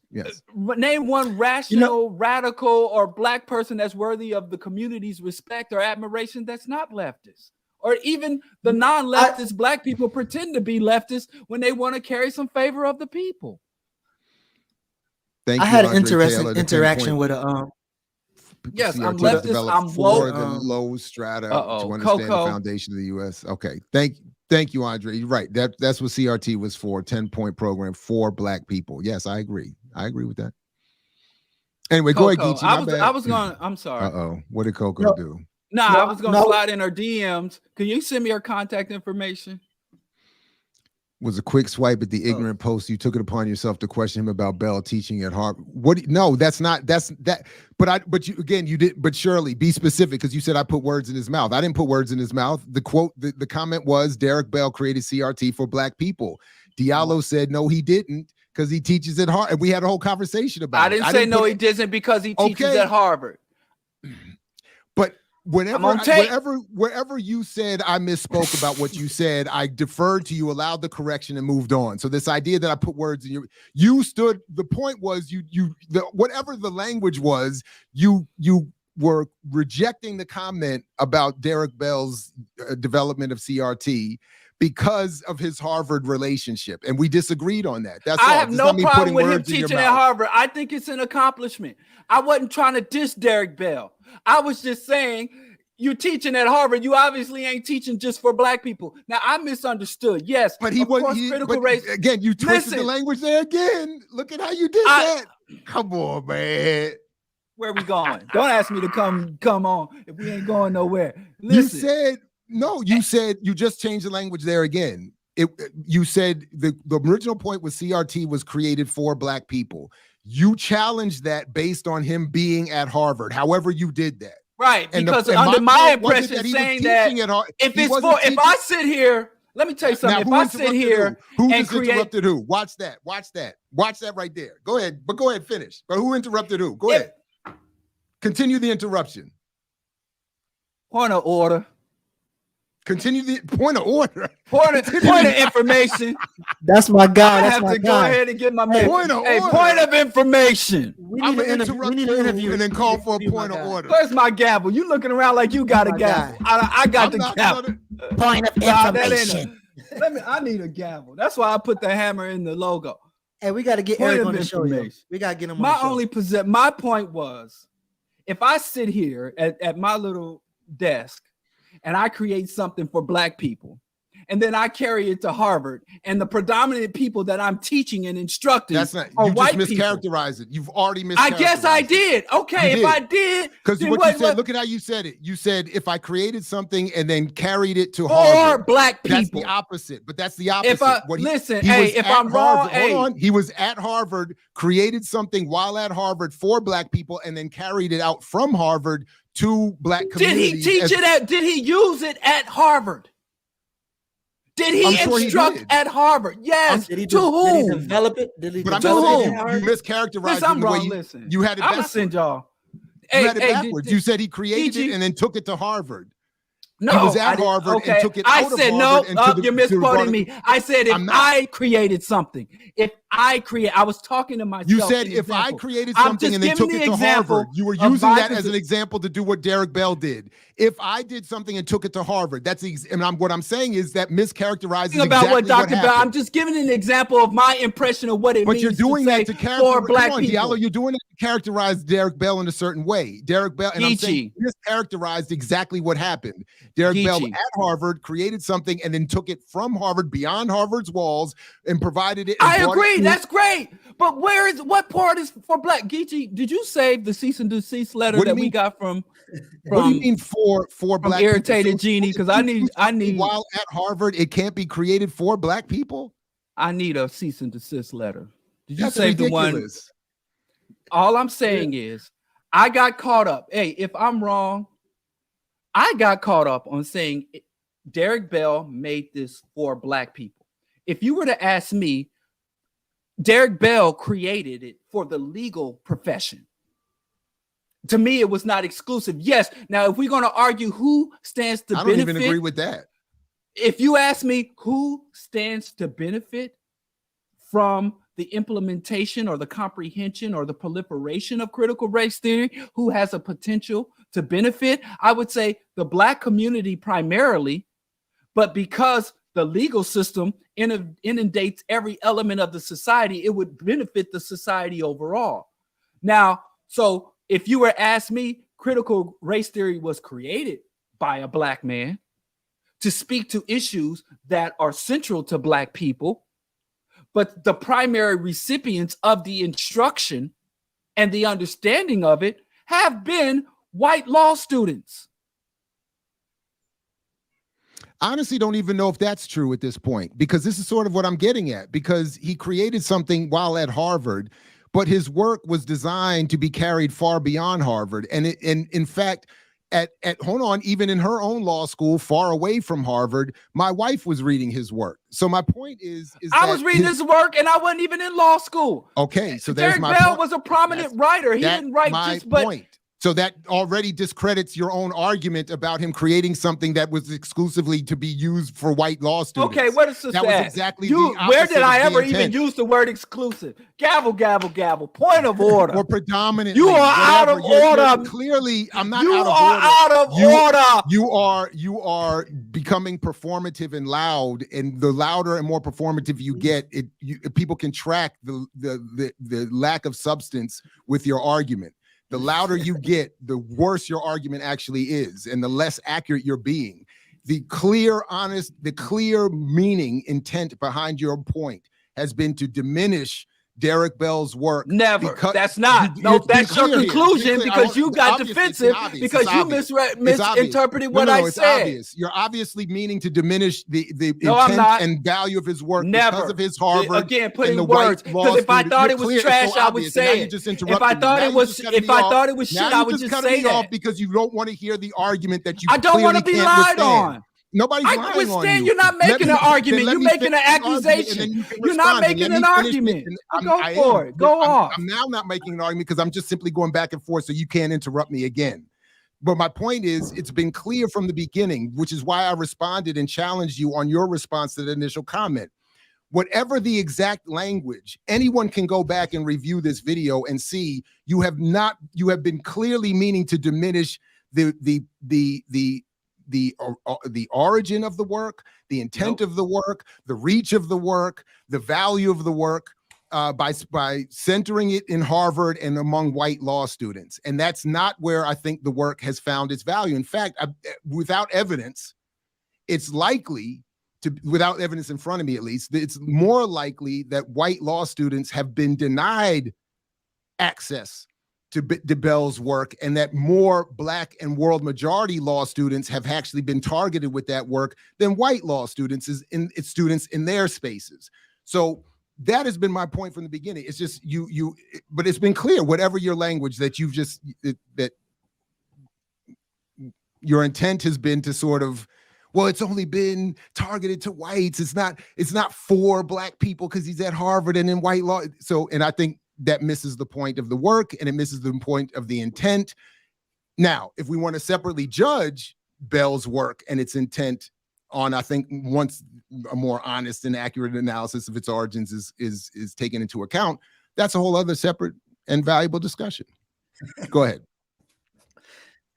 Did you want to say something? We should be done. We should be done now. No, because All we've been right, so we've been I'm on just gonna Derek respond. for 7 hours. The vast majority. Now I'm gonna go out on a limb since you went out on a limb. I would say the vast majority of Black people learned about critical race theory from the right-wing reactionary distortion of what it was and where it came from. I would argue that prior to, as you admitted, prior to the right wing and the conservatives and the reactionary racists using and exploiting critical race theory, the average Black person probably couldn't tell you about it. That was the introduction, because when I was reading Derek Bell, I was in academia. I was in college. I didn't, prior to, before I was in college, I did read Faces at the Bottom of the Well, but Approach, that's his fictional work. But my work from him, I came from college. It is an academic ivory tower concept and method for understanding and interpreting and articulating. And when he said it was for Black people, when you say something is for Black people, I don't expect to see nobody else touching it. Stay away from it. Don't play with it. So when I hear someone says so-and-so created this for Black people, like Del Jones literally wrote a book called For Blacks Only. And if you look in that book, it is nothing but him talking to and about and for Black people, and ain't no white person don't need to be dealing with it. But from my understanding, is that any and everyone can, in the law, the small fraction of a fraction of people that go to law school of the population, any and everyone, from my understanding, should be taught and have this understanding. If you are going into law as a white person, you should understand critical race theory in terms of, as you practice law, it is not this blind justice, the balanced scales of justice, and Lady Justice is blind, impartial. That law is not impartial, it's not neutral. And even if you write a positive, good law, the implementation of policies and laws can be distorted by racism and racist. So from my understanding is that critical race theory should be understood and comprehended from anybody who touches this race conflict, regardless on their side of the oppressed or the oppressor. Forgive me when someone said it's for Blacks. I never said it was limited to Harvard. I'm just saying, damn, if it's for Blacks, he was teaching critical race and articulating the concept to predominantly white students. How is it for Blacks? That's all I'm saying. But you want to act like I said you just proved me right again. You're saying so that I'm trying to tear it down. All I'm saying is anybody that got formal education in critical race theory, as many white folks got it as Blacks, if not more. But that would be like, but that would be like me arguing, well, who's read, who have more Black people read, Derek Bell or Del Jones? That's a good question. That's a good question. But this is I would say Derek Bell had a greater reach than Del Jones. But this is the comment that sort of speaks to the point that I'm getting at. Derek Bell would not be allowed to teach CRT. He would never have been hired to teach CRT at Morgan State. That's the conundrum and the contradiction that I think is also part of my defensiveness around this condemnation of Derek Bell based on him being at Harvard. Didn't nobody condemn Derek Bell. You defended somebody who ain't under attack. So So you just attacked him again. You just did it again. You just diminished him again at the end of your soliloquy. That's not a diminishment. I can't believe you're denying it. I don't even know why you're. I'm not denying. Listen, if I don't like the dude, I would have said. Go ahead. If I was trying to diss him, I would have said it. But then you don't start. I didn't throw no accusations at you. When I responded to you, I only articulated and re-articulated my position. And then you respond saying, "Oh, I diminished you." I'm telling you, I'm not diminishing, dude. You just said, believe you me, I know how to diminish somebody if that's my intent. For black I ain't people gonna he's sneak teaching diss at Harvard. nobody. He couldn't have meant to talk to black people because he's teaching at Harvard. No, that's just a material fact. If I'm a professor at Harvard, I'm going to be teaching predominantly black people. I live around predominantly black people on the South Side. That's a material reality. Again, you've conflated again. Teaching and producing work for are two different things. He produced work that was meant to go far beyond his own classrooms, and it has. And I would argue, without evidence in front of me, I admit it, but I would tend to believe initially that more of his work has been used outside of Harvard and in black and brown and world majority spaces. You just said Derek Bell couldn't even get a job at Morgan State. Which one is it? Again, was his work predominantly proliferated and disseminated amongst blacks, places he couldn't even get a job? So again, you're conflating my argument and doing everything. So an historically black college and university like Morgan State and law schools that are beyond Harvard that involve black and brown people are two different things. Similarly, it is different if I, as a professor at Morgan State, bring Derek Bell into the classroom and as part of my curriculum, and having Morgan hire Derek Bell to give keynotes and presentations and run courses and be . Again, two different things that you're conflating to make your non-argument, your poor argument. This is just a bad argument you're making. What's my argument? Derek Bell CRT taught at a PWI. That critical race theory can be taught to anyone who's willing to learn it. Now you're changing your argument again as you interrupt me. Your argument was CRT by Derek Bell. CRT was not for black people because he taught it to mostly white students. I never said it's not for black people. Lord have mercy. What are you talking about? Okay. Your whole argument has been it's not for black people. How about let's said that it's not for black people. I'm about to pause both of y'all for a second. I'm gonna pause y'all for a second. How about because y'all need to cool off for a second. Breathe. How about let's play some what's that guy name? Stephen A. Smith real quick to lighten the mood. They say they want to listen to Stephen A. Jared, you still got that link? Can you cue it up, please? Before we get up out of here. I can't answer you if I'm not allowed to be unmuted. But go ahead. You know. Be real dumb. You can be real selfish. We can table that for later. Broke. Derek Bell wasn't him. You can be a whole bunch of real things. And so to me, it's important that I make sure I'm still that brother from the Bronx, raised in Hollis, Queens, from the streets in New York. I'm a brother to the core. I love nothing in this world that I want more than that. I love more than being black. I love that shit. But in the same breath, having said all of that, I understand that my responsibility is to facilitate opportunities for others on the come up by showing corporate America, yes, you can trust me. You can trust me, therefore you can trust a lot of us. So don't use it as an excuse to close the door the second one person makes a mistake, because I'm here and I'm showing you I will not necessarily make those mistakes. And there's a whole bunch of others that won't either, to make sure we fuel that machine that buffers your bottom line and therefore buffers our bottom line. And that's what I live by. So we can all agree that Derek Bell was not in Harvard talking like that, right? We can all agree. Can I give a name? I got to rename him now. I got to give everybody a name. His name is now Steppin' Fetchin' A. Smith. Nigga said, I ain't as good like A. Smith. Oh my Lord! It's 2023. It's 2023, and we still got Negroes. So in that his agent said he was in that interview he was bragging about how he's a business owner now, and he's in an upper echelon, and then 2 minutes later he's talking about doing tap dance with clogs and shit. Go ahead, Jared. Steppin' Fetchin' A. Smith. I called it ever since. So in one fell swoop, at years ago at the National Association of Black Journalists conference, I destroyed my relationship with Amy Goodman and Stephen A. Smith because I was there, and I saw Amy Goodman and her crew there, and I went over with my mic and offered to do a quick interview. I asked for a quick interview for my radio show. And as we were getting started, I saw Stephen A. Smith walking by, and I said, "Hold up, Amy. If you don't mind, let me just grab Stephen real quick." And I could see in her face, she was like, "What?" And I never got another chance.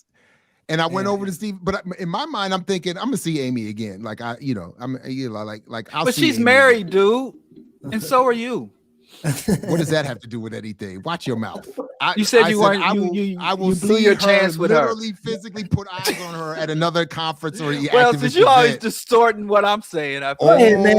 I give you Wait. Nobody distorted. Go back and finish nobody distorted nothing. Nice try. That was slick. Nice try. What happened with Steven though? Finish the Steven story. And what happened with Steven was he came over and made a similarly bad argument as Diallo was just making. It's just his was in defense. His was in defense of Bill Cosby. So, and it was at the time, this was when Bill Cosby was just starting the whole, black people are poor because they don't pull their pants up and all that kind of stuff. And I just remember, I remember bringing it up with Stephen A. Smith.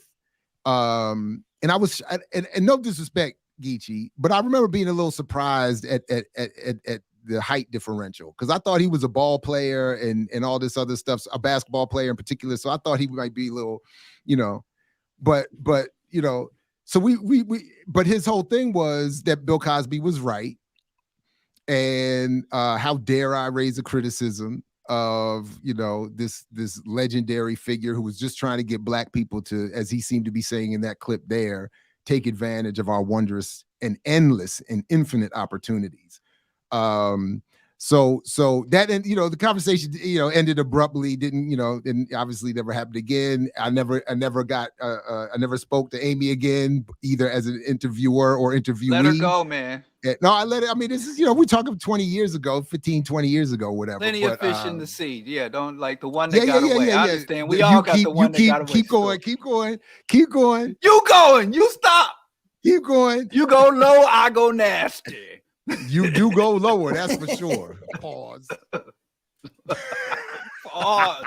We got 2 weeks to stop pausing. We have to let it float. No, I caught that. Wait. Jared ain't that much Man, Manifesto. How many of you black folks hire other black folks? My bad. Go back to the other. Go back. Jared ain't that much taller than me. Let's just clear that up, right? He ain't that much taller than me. So my 5'9" is real. I might be 6 You can foot. see the Instagram picture. Go look at the Instagram picture. He's not that taller than me. I know Diallo gonna look like a damn tree, but we ain't talking about Diallo right now. I ain't hanging out with you in ATL, man. I'm gonna be in the streets, man. I'm gonna be in SWATs. I don't know if you want to run with me when I get to the ATL, man. I want you to be okay. I want you to be safe. I'll meet you in the hotel lobby. We'll have tea, and then I'm hitting the SWAT. We going to Silly. We gonna get some raw Silly vegan and find some. Okay, yeah. Then I'll have to drop you off back at the hotel at like 5, 6. I don't want to get in trouble. Have you out here like that? You know how I roll when I hit town. Word. Don't think we're gonna be running the street. We can go to the conference. We can do the proper stuff, but when the sun get low, I have to put in that work. So I don't want to compromise you. We're not gonna ask you what the work is. Just go ahead. We know you're in ATL, so we ain't gonna ask you what the work is. You know what I'm saying? That's a hub. You already know. Yeah, I know. Well, I know which hub you talking I'll drop about. you off. You know the theme music to the hub. So diverse. How many of you black people hire other black folks? So there's so many problems with diverse tribes question, and I know we're about to wrap up. I will say this: I can't speak to Geechee and Diallo, but Diallo is literally hired by BPM to be here, and we can barely afford it. So diverse the tribes. check cleared. It cleared this week. That's why he's here. We'll see if it clears next week. But the other point is to suggest that you would have to be put in position through prior exploitation, likely of Black people, to get more funding from elite whites to therefore be in position to hire and further exploit other Black people. And to suggest that that is somehow a marker of Black excellence or commitment, I think speaks to the issue of the Mantan Manifesto and diverse tribes' many flawed comments over their time in our chat. I quote Tyler Perry. Tyler Perry says Viacom has a rich tradition of reaching my audience through their TV, film, and digital platforms, and I'm excited to partner with them, said Perry. I'm eager to have a home here where I can leverage their larger assets. Listen, I've hired Black folks, and had them work for me, paying them, and paying taxes. I've worked cooperatively with Black people, in a co-ownership situation, in a cooperative situation, and I've worked as a full-fledged employee of Black-owned businesses. And let me tell you something.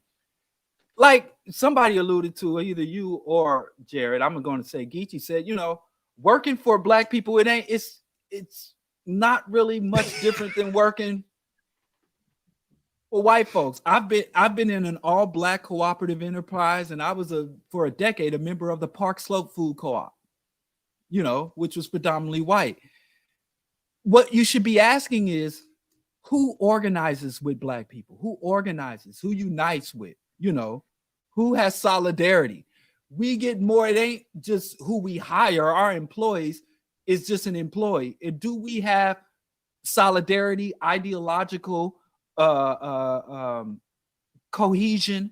There's so many things that we need between each other that we need to cultivate and value and praise between Black people. Employment is not really one of them.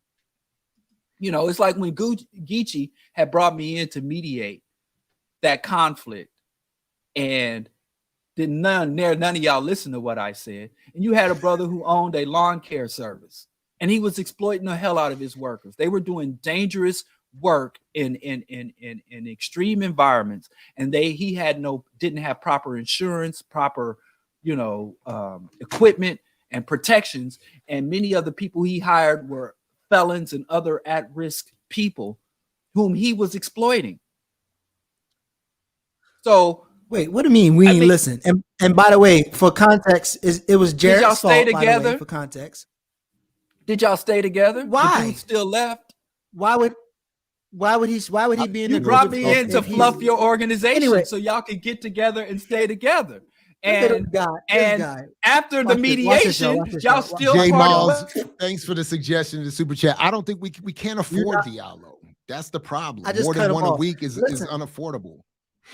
Jerry, it was your fault. It was your fault why we needed that mediation, because we were studying your first copy of Myth and Propaganda, Black Buying Power, and this brother just went around Baltimore saying that Geechee and the SAFO don't like Black businesses. They don't support Black businesses. Oh, and then he was just lying about dumb you brought shit. Diallo in to mediate? No, Diallo did I was one lie of about? few. He was one of few. He wasn't. We Y'all was couldn't stepping handle out Diallo on by me? himself. Pause. You know you was. That's like bringing Mike Tyson in to break up a fight. Wait. Like, what are you doing? If you and I were about to go to fisticuff and Mike Tyson stepped up and be like, chill that shit out, we wouldn't stop immediately? Well, the point of the joke was it is like bringing intervene and stopping a fight is the point. You're messing up the whole joke. Whatever. That's all right. Whatever. I'm just saying. No, I'm not messing up. I'm making it accurate. If I'm about to fight somebody and Mike Tyson's like, yo, chill, stop it. I'm stopping. The point would be he wouldn't do that. I would end all aggression. He would be in there looking to swing, and you don't want that. And that would stop it too. That would stop. Nothing stops a fight quicker than a knockout. But what I lie about, Geechee, I'm sick of y'all. You talking about you saying none of us followed your advice? That's not true. Didn't y'all kick the brother out? No. Or No, he left? The brother left on his own accord because he wanted to circulate the black dollar, and we was just explaining to him And the I came limitations in of it. like R&B and tried to bring No, y'all that's- together and seal y'all bond as a mediator. No. That was my purpose. That wasn't your purpose. That was I didn't know y'all was stepping out on me seeing other mediators either. I thought I was the one and only. You R&B cats, man. Bro, you was there with another mediator. All right, good including- people. Who? I think Dr. Maya. I think it's time to I'm taking y'all off my resume. I put that on I provided mediation. I'm taking that off my resume. Hey, somebody once said that Kamal is embarrassed by us. That's why he don't mention BPM on none of this. I'm sure Kamal is embarrassed by us. Now Diallo is embarrassed by us. Goodness. How's he? He the one out there getting arrested, running afoul of the law. Us, we like Stephen fetching A. Smith. We proper. We ain't been in handcuffs. We ain't been arrested. We ain't like the rest of the mouse. Right. We ain't getting written up. So we Stephen fetching A. Smith over here. We embarrassed to mention him, getting in trouble, bringing us down. But Bill Cosby fought too hard for us to be out here. After this episode, folks gonna wake up Friday morning and need to take a nap already, Diallo. Y'all don't put people in a coma today. Yeah. I need a All nap. right, good people. Thanks Anyway, everybody who showed up. Get at me, Coco. I actually don't have I went and looked the email. Get at me, Coco. And She in an email with everybody. Everybody. They send us emails all the time. I saw it and I scanned it. I think I deleted the first one and then the follow-up emails, but I'll find a way. There it is. I don't know. Maybe, I don't want to stalk her like Jared does Amy Goodman. I just wanted to talk to her about the Black Power Media Street Team thing that Kalanji put. I ain't trying to Jared stalk, run after her. This nigga here tripping. What? Man, wrap it up, man. Peace if you're willing to fight for it, like Fred Hampton used to say. Catch you next week here at Earn Your Liberation. Thanks, everybody. You got to earn your liberation.